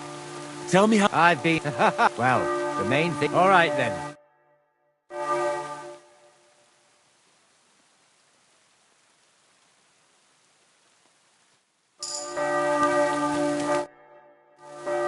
I've come to ask a favour. I'm after some mandrake root. Now, this is quite a coincidence. You came along at just the right time for me. And not to smack me round the head this time. I need to teach a few people a proper lesson. If you help me, we can talk about that mandrake of yours. What do you say? All right. Out with it. What do you need help with? There's a gang of thieving scoundrels skulking around here. They keep breaking into the mortuary, and I'm afraid they'll soon start disturbing the departed underground as well. And they're not even after valuables like normal thieves. These filthy swine cut off ears, yank out teeth, shear off hair, and once they even... No, I won't say that out loud. And how am I supposed to help? How? We'll punch their faces in together, so next time they'll think twice about disturbing my dearly departed. I'm not about to bother the town guard with this, am I? I see. And do you know where these thieves are? No, but that doesn't matter. They come night after night, so if we lie in wait, they'll definitely show up. Why exactly would they steal such things? Why do you think? They sell them as amulets. No one's ever offered you a maiden spray to put under your pillow so you'll sleep better? Don't tell me you can't sort them out on your own. Maybe I could, but I like a fair fight. 3 against 1 is just too risky. All right, then. We'll deal with your thieves. But I want the mandrake afterward. Got it? If we pull it off, you'll get all the mandrake you can carry. Now come on, let's warm up a bit and wait for those wretches.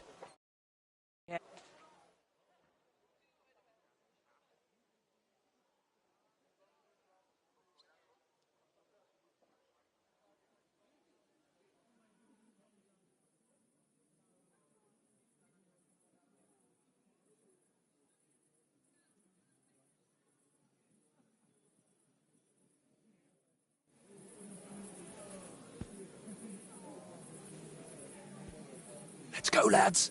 He can't be here now. Are you sure? We've been here several times already. Of course. What would that old codger be doing here so late? Cheeky bugger. Get ready, Henry.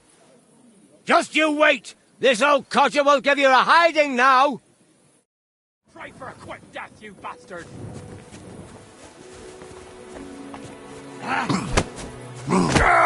Christ! I'm here!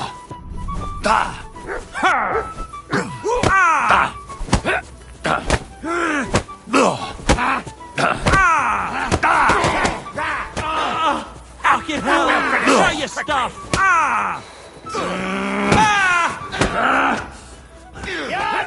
Let him have it! Take the... I'll hack your ass off! What's more, we can go home!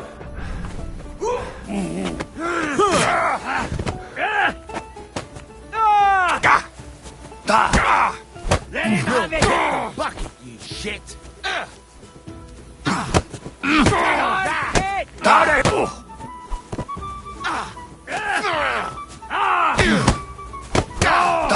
Send my greetings to the devil!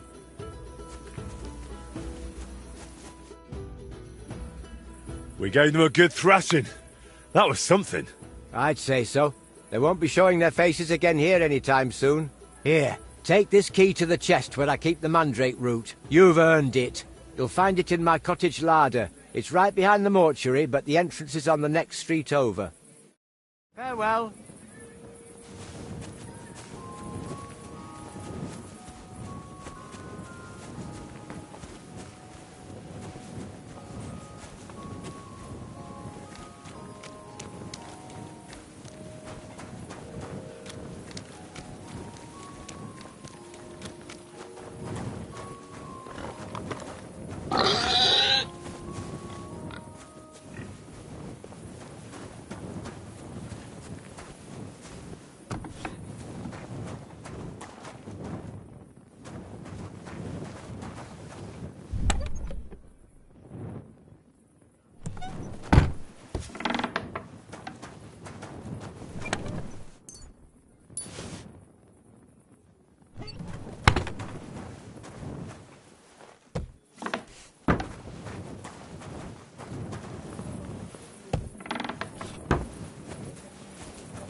sure does.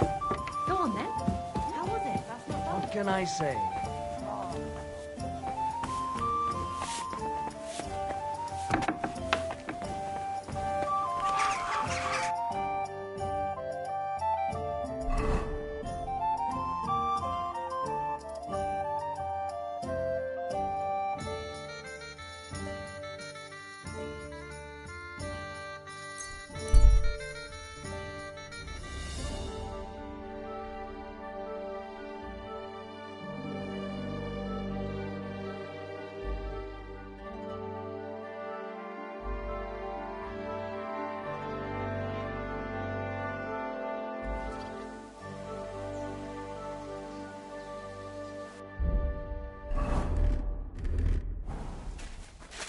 I'll get you!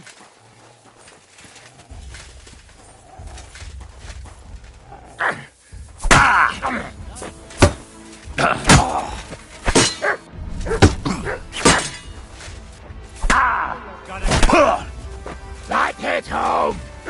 You're out of luck!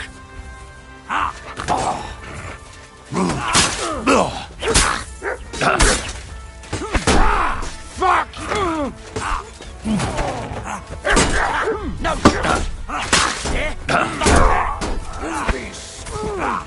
No, you don't, you! Hey! Light him up! Bad luck!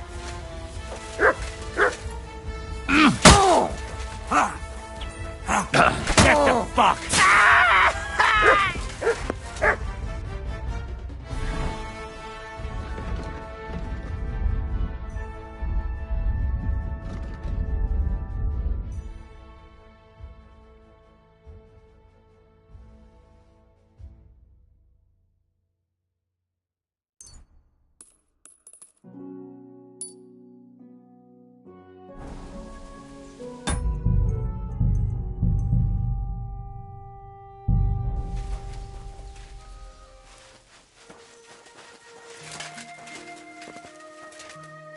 Jesus Christ!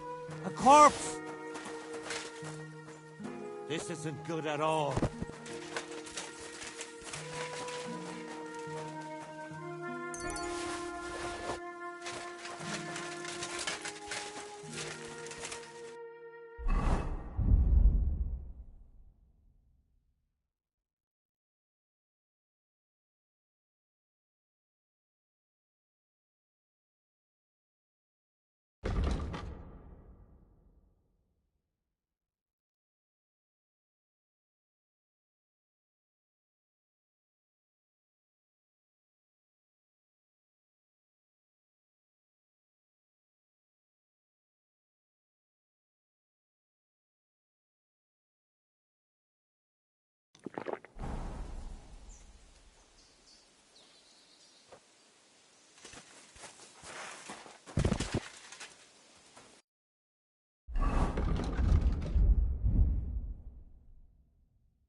Fuck you, Horton!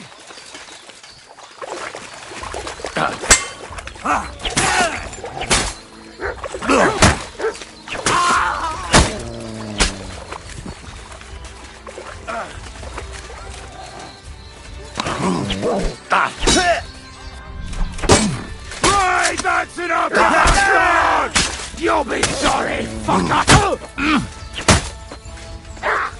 Fuck it!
Oh.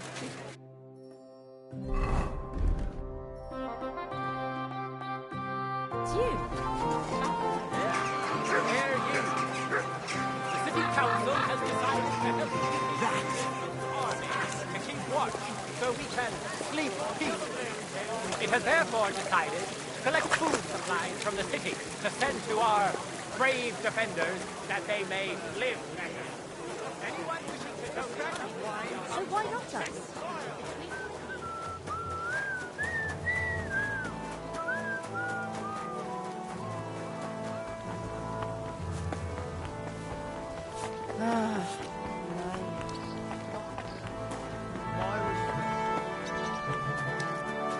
Brava, Kuta. Ganz brav.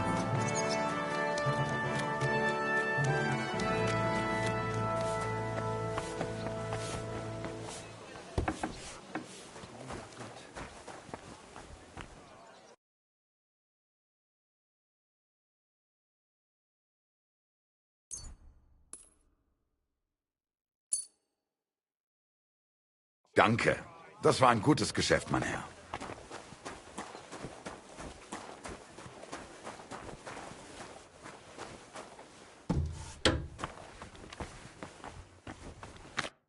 Grüß Gott, was brauchst du? I'd like... Warum nicht? Let's talk. I know if... Danke und vor... Nah, you two... I saw they often include all sorts of symbols. Natürlich. Scholars have been trying for hundreds. What are they? Schriften. Bis jetzt. No one... Los geht's.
Ah, damn it. I must have messed something up in the procedure.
Brought you that mandrake decoction of yours? What'd you say? Well now, Henry. Last time I saw it this beautifully clear was from that herbalist. Mine always turned cloudy. And it doesn't even stink. Well, hopefully it'll cure you. It won't happen, I'm afraid. This brew is like the liquor you'd share with a friend you've fallen out with. It smooths things over for a while, then the hangover comes. Unfortunately, I have nothing better. How exactly does that voice of yours sound? What does it actually say? It mostly wants me to paint, as much as possible. Sometimes it even gives me tips. But other times... Sometimes it blames me for what happened to Voita. What I did, what I didn't do. Everything that's gone wrong from that moment until now. And actually, I feel it sounds like Voita. As if the devil stole his voice just to torment me. But let's not speak of it anymore, please. I'd like to drink that decoction of yours and get back to work. Have you ever tried dealing with that voice in some other way? Of course I have. I went to a priest, a sorcerer, a soothsayer, and a beggar who fancied himself as some sort of wizard. But I never dared tell any of them as much as I've told you. I also ate every herb I could find, drank every concoction, inhaled powders, and had leeches applied to my legs. The last thing left on my list is to have a hole drilled in my head. Maybe then that voice would fly out. I'm still surprised you told me so openly. As I said, I trust you more than most. We've seen plenty of strange things together. And you never ran off or went to fetch the Inquisitor. Well, come to think of it, there might be a decent reward in that. But you wouldn't enjoy it for long, believe me. I cast some spell on you. Right. As they say, autumn's up. I hope I don't grow a third leg from this. Cheers.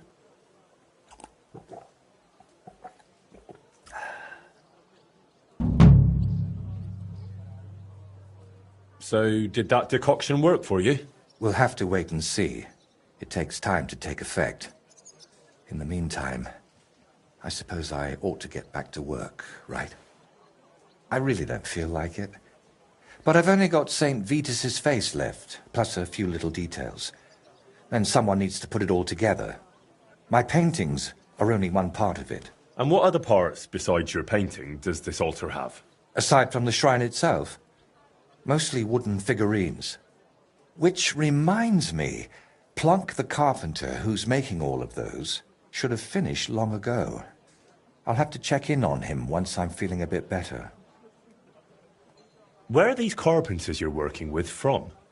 They've got a workshop right here in town. I hoped that would speed things up, but I might have been wrong. They're always behind schedule. If you're still not feeling well, I can go and see those carpenters for you. Oh, I'd be really grateful.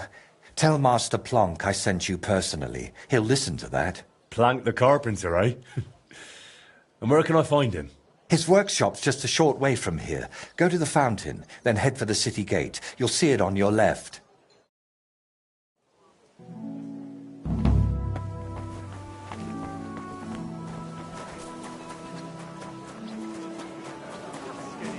The best wine comes from Czech soil. So you can be sure that all the food will reach.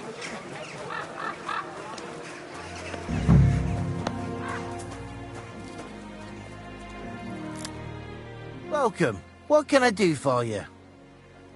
Painter Voita said he had you make figurines for the Sedlet's altar. How's that going? You'd best ask Plank about that. I don't want any more trouble. More trouble? Just forget it. What if I gave you a few groschen? You still wouldn't tell me anything? Well, all right then. So? What happened? We got all the figurines done. Except for the Virgin Mary. Crudosh was making her, and he ran off with her. Who's Crudosh? Another apprentice? Aye, but he's not cut out for the trade. Plank's always losing his temper with him, but it doesn't do any good. Why would he even take that figurine? After he showed it to Master, he got smacked. Because it was shoddy work and it took him forever. So maybe he wanted revenge. I'm not sure. That doesn't sound like a very clever revenge.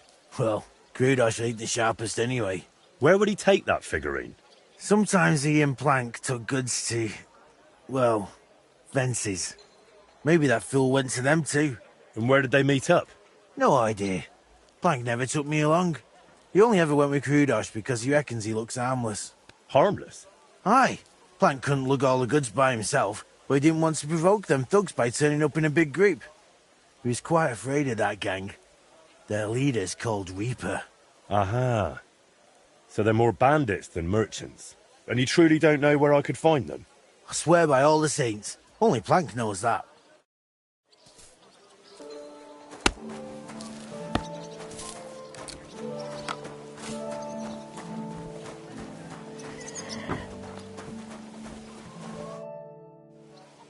Steelow told me your other apprentice stole the figurine of the Virgin Mary. Oh, I'll break that scoundrel in half. So it's true? That he took it and went off to sell it to some fences? It's quite possible. He just walked off with it? Why would he do that? The bungler used up half a forest carving it and fiddled around with it for almost a week. So once he'd finished, he got a bit of a slap. Discipline must be kept. And instead of showing respect, he nicks the finished piece and runs off. If I get my hands on him. How do you even know about that gang? You're not about to tell me you share a pew with them in church, are you? Well, they want figurines and various other stuff, so I sell to them, you know. But they usually have pretty odd requests.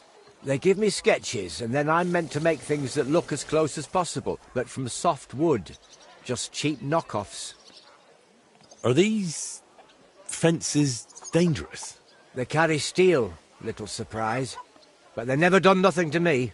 Not that they'd have any reason. Where will I find those blokes? Are they local? I don't know where they bed down, but we've got a spot arranged where we meet if I have goods for them. You know Zimburg, that ruin? It's south of there. Best not go right up to it. Skirt around along the road to Malashov via the ford to the west. After a while the road forks, so go left. Then once it merges again, go left again, into the woods to the south. There's a battered old house there. You'll see it from the road. If you're lucky, you'll find Crudosh there with them.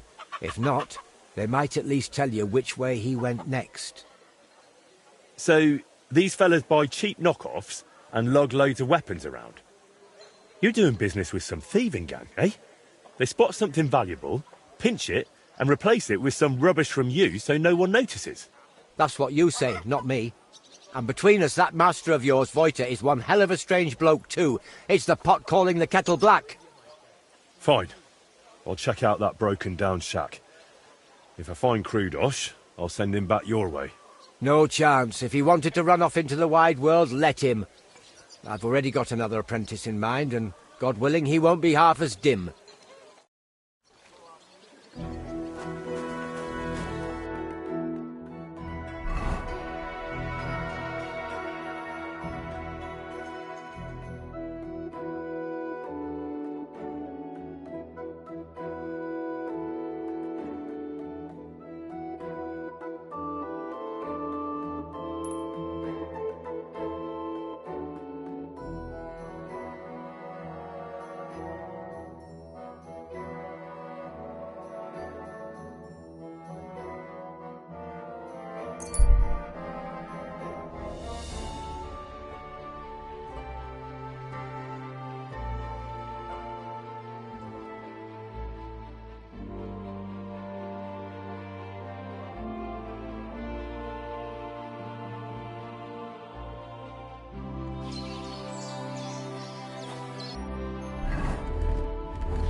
Welcome, welcome. Can I have a word?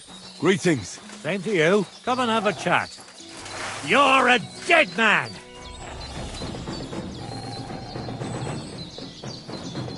Ah! Ah! Ah!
Bosto kra!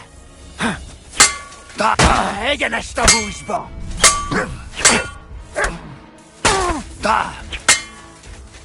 Nem kellett volna...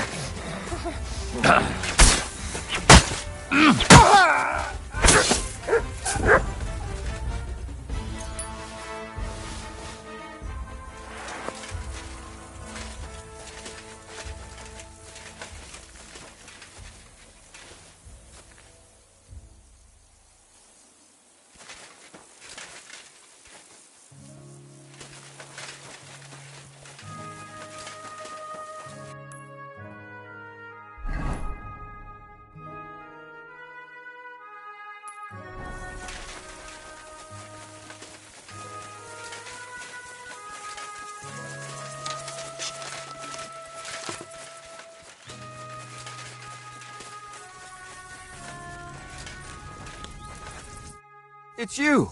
Since it's been gone, I've stopped having those awful... Wait, I'll show you some tips.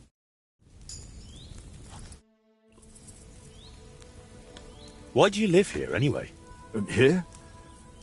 I feel at home here. I saw what was... Well, once. I spoke to Voiter, the painter. But... No, wait. I mean your other friend. No, I don't want to remember... But...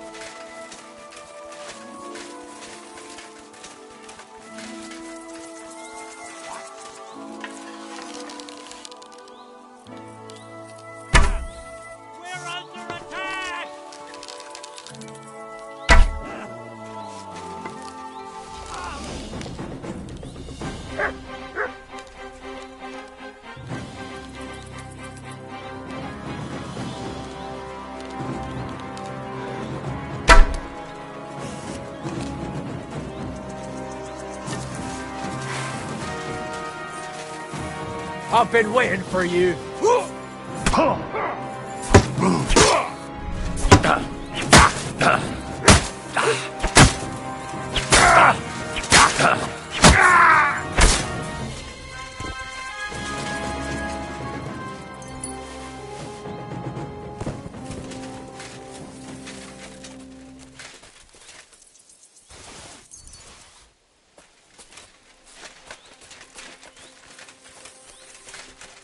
Now you're gonna get it. Attack! Come and help us!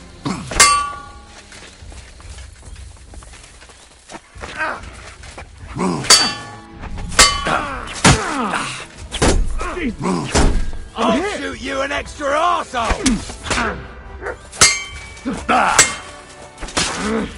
Hey! Get him!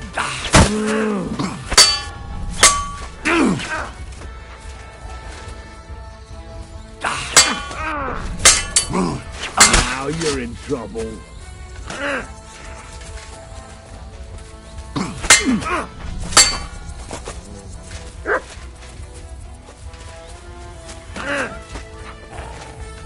Right. I'm here. I'm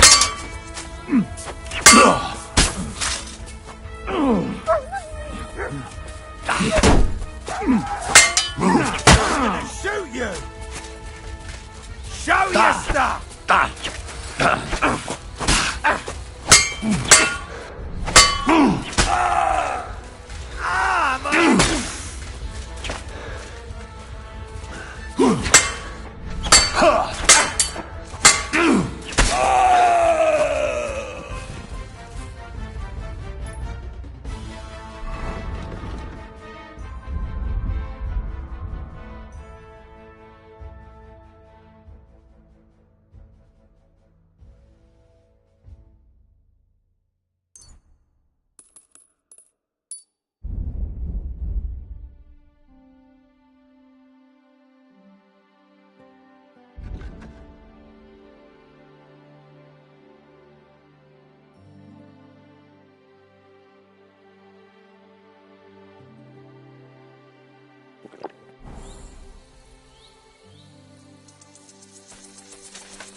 That's probably Krudosh.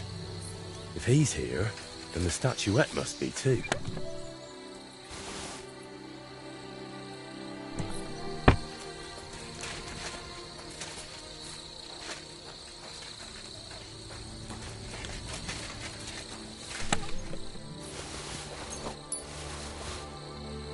Oh, goodness. It's fine. Now time to hurry to Voiter. Will you untie me? Please! Please, untie me!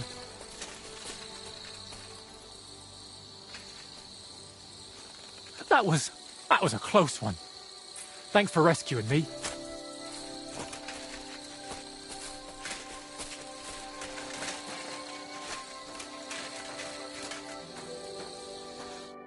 You alright? I am now. Don't know how you got here, but thanks. Never been smacked like that. Not even by Plank. He's the one who sent me after you. And why? Don't worry. I won't thrash you like he does. But you could use a bit of discipline. What were you thinking, coming here alone? Well, I just thought I'd earn a little extra coin, that's all. Why did you steal that statuette? For a lass, actually. I sort of modelled this Mary after her. Well, she's really lovely. But I still don't see why you had to pinch it. Well, Stilau, who's apprenticing with me, said I should buy the lass something nice. That's what they go for. I can barely afford a beer. So I thought I'd try my luck with these fences. Plank does the same from time to time. And what would you do then? After all, Plank knows what you did. Well, I didn't think that far ahead.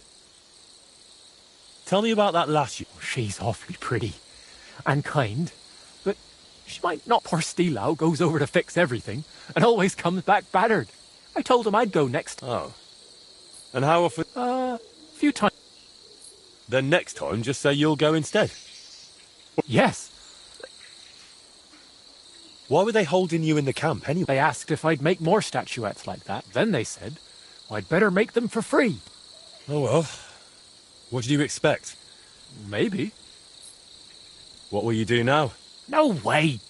But I was thinking, those bandits didn't seem badly off. Oh, brilliant idea.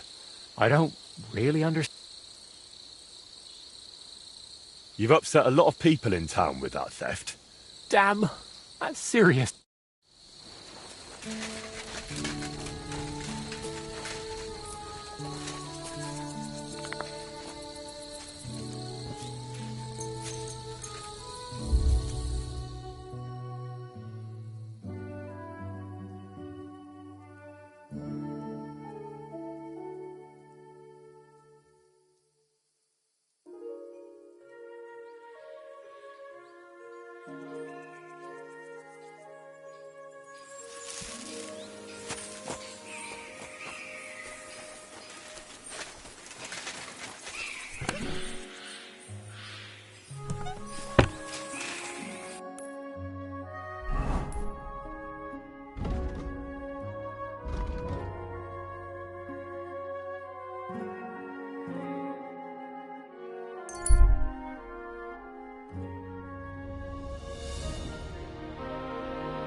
Satan is going around our city, and the delicious Krutenberg wine from the best.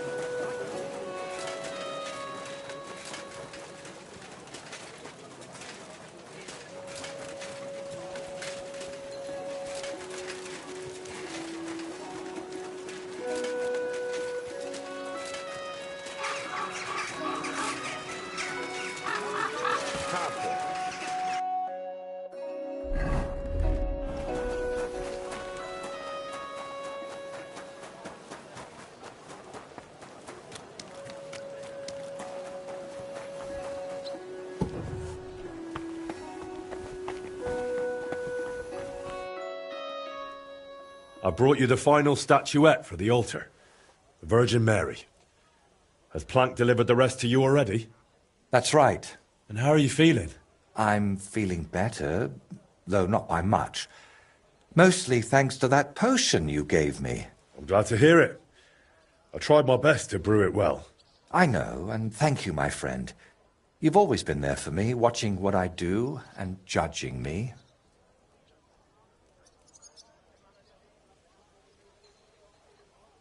course. Did you expect anything else? No, it's just... Thanks to you, I had a moment to think about myself, about everything I'm doing. I am just one step away from finishing this grand daub. But now I'm not even sure why I'm doing it.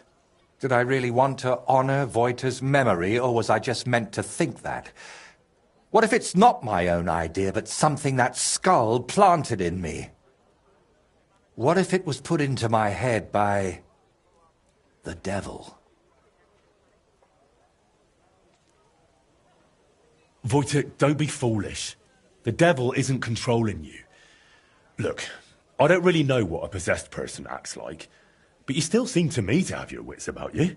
Because he's been with me for ages. I know how to act and speak so I won't end up at the stake. But it gets harder by the day. And you, I thought God sent you to me. But if the devil has plans for me, who knows what role you play in all this? Why did you untie me back then by Trusky? Out of the goodness of your heart? Or were you hoping an old man in trouble might pay you back somehow? I didn't even think about it. You were just someone who needed help. And then you went looking for my things, even though the whole mess was really my own doing. You should have left me there at that tree. Maybe the Lord would have taken me to him then, but now, after all this, one trial after another, and I fucked them all up.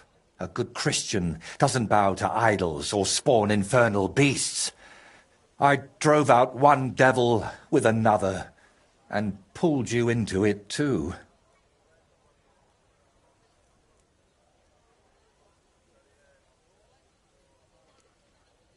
You haven't ruined anything. I know you well enough to understand you weren't doing it out of malice. I wasn't, but the devil tempted me with his voice, and I gave in. I can't just wave this away and pretend it's not like that. We even plotted a murder together, for Christ's sake. When Burkhard showed up, I heard nothing but that vile, sulphur-smelling whispering. I wanted that man dead, and those down below were delighted. But it solved nothing. If only I'd saved those lads.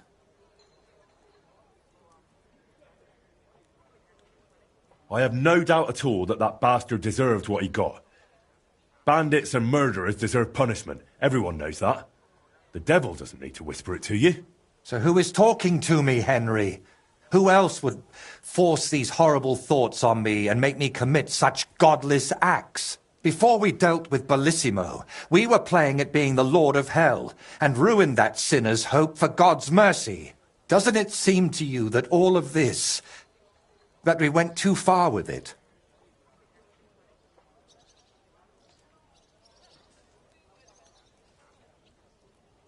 There's no point agonizing over the past. We've already done it. So why keep talking about it? I used to think like that too. Be careful you don't end up going down the same path as me. I always chased noble goals, and it never turned out well. You know full well how it went with Voita. Everyone unlucky enough to cross my path ended up dead, insane, or at least forsaken by God. Honestly, I don't understand why you're still here.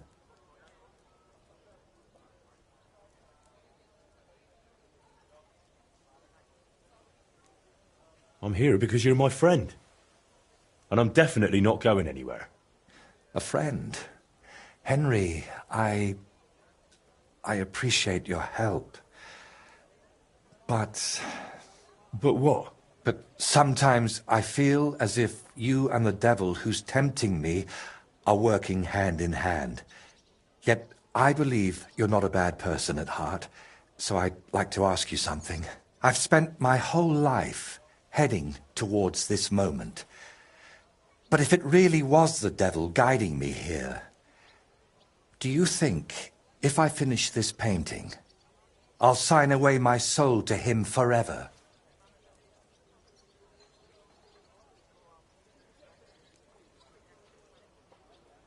Well, you got this far through your own effort and talent, not some curse.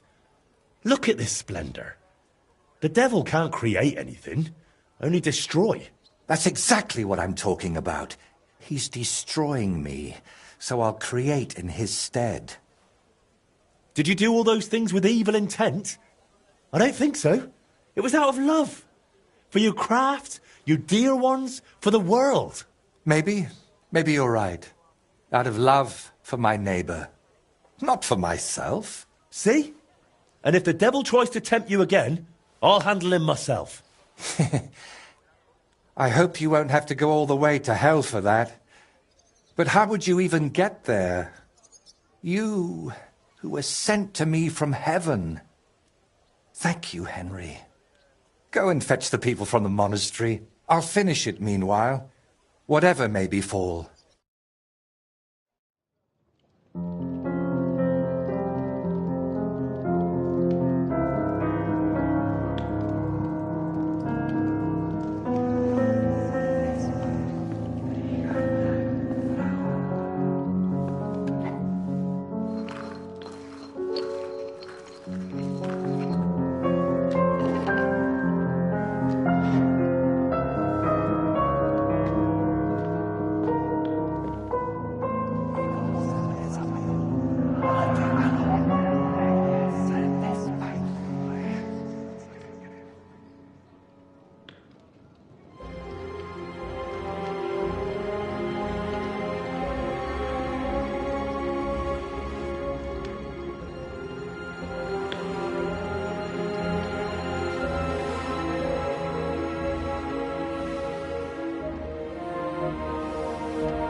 So, that's that. How'd you feel? It's strange. I was afraid nothing would change, like it was with Burkhard that time. But I feel differently now, and it's all thanks to you. You stayed with me until the end, and I realized God's still giving me a chance. I know it won't bring Wojtek back, but I wanted to achieve something in his name. As if like giving him more years in this world. And it worked. And what about your head? Do you still hear the voice? It's gone quiet. I still sense something there, somewhere, deep down. But it's silent. Well, let's hope it stays that way. And remember what I said.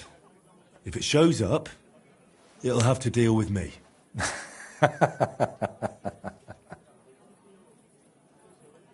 And now? What will you do? Well, the best part of painting was how many places I got to see. Maybe in the autumn of my life, I'll travel a bit. And they say, autumn is lovely in Ryknov. Watch out for the trees. You know you have a certain pull for them. Can I help you with anything else? Collecting hair from a leshy? Beating up your neighbour? Arranging an audience with the king? Not a thing. You've already run around and bothered yourself enough on my account. This time, I'll take a leaf out of your book, and I won't just hide away at home. Take care, then. You too. Drop by again sometime if you ever want a shield painted. It's the least I can do for you. And there's one more little matter. What is it? After everything that happened, well, I wanted to entrust you with my painted friend.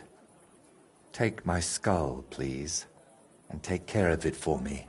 And if it's not too much trouble, grant it eternal rest. It deserves that too. I'll do what I can. Thank you, dear Henry.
I'm sorry. Let's enjoy the tournament.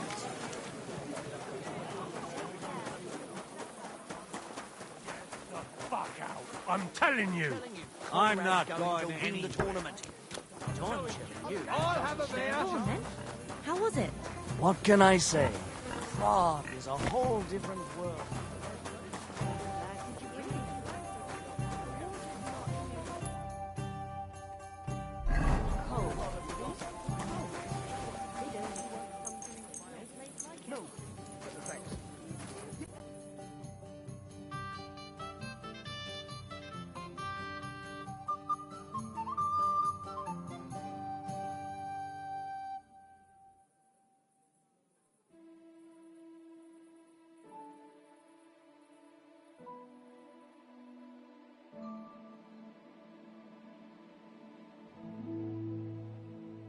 May God give you help.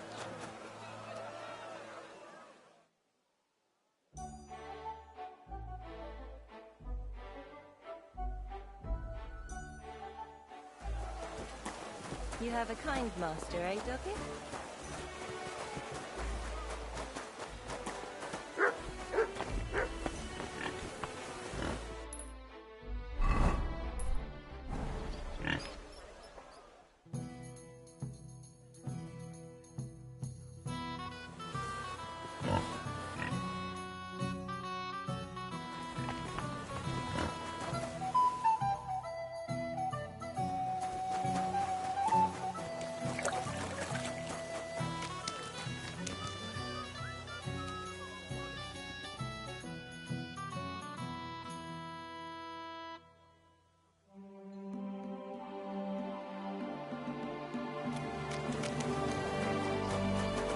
Why is this all sticky?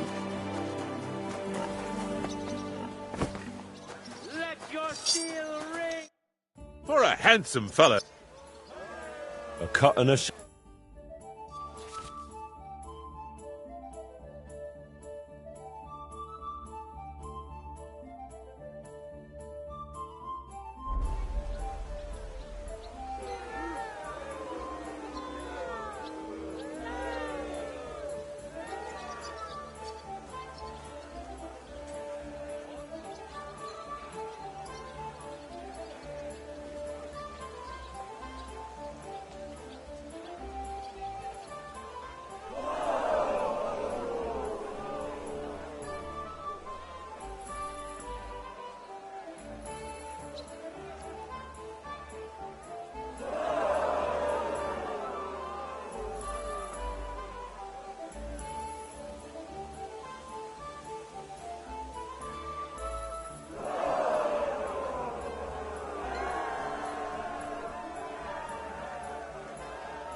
Come back anytime. I can do all sorts of styles.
faszomberre. Egy ilyen szarházi. Na ja, hát igen. What is it? What? Egész héten heringet zabálunk. Hát mit csodálkozol? Milyen fura. Nekem nincs ilyen problém. Are you his Cuman mercenaries? Are you fighting for Sigismund? Igen, we are humans. But Sigismund, he's a bastard. Sigismund, he stink more than a... What are you doing here? Shouldn't you be somewhere with Sigismund's army? Nem, nincs hagy... Shit.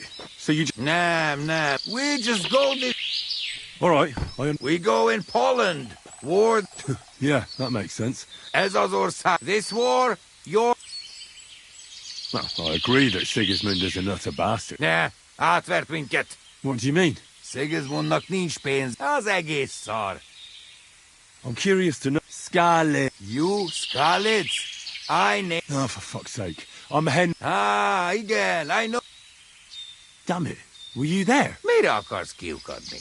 Tell me, were you there? Mi? Nem. You ask, I... Alright. Micsoda? I'm saying I shouldn't lump your... You family? I don't know what that means. Bocsánat. I'd best be off. Isten veled. Tűnés! Most azonnal!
I hope you can rest in peace now, Wojta.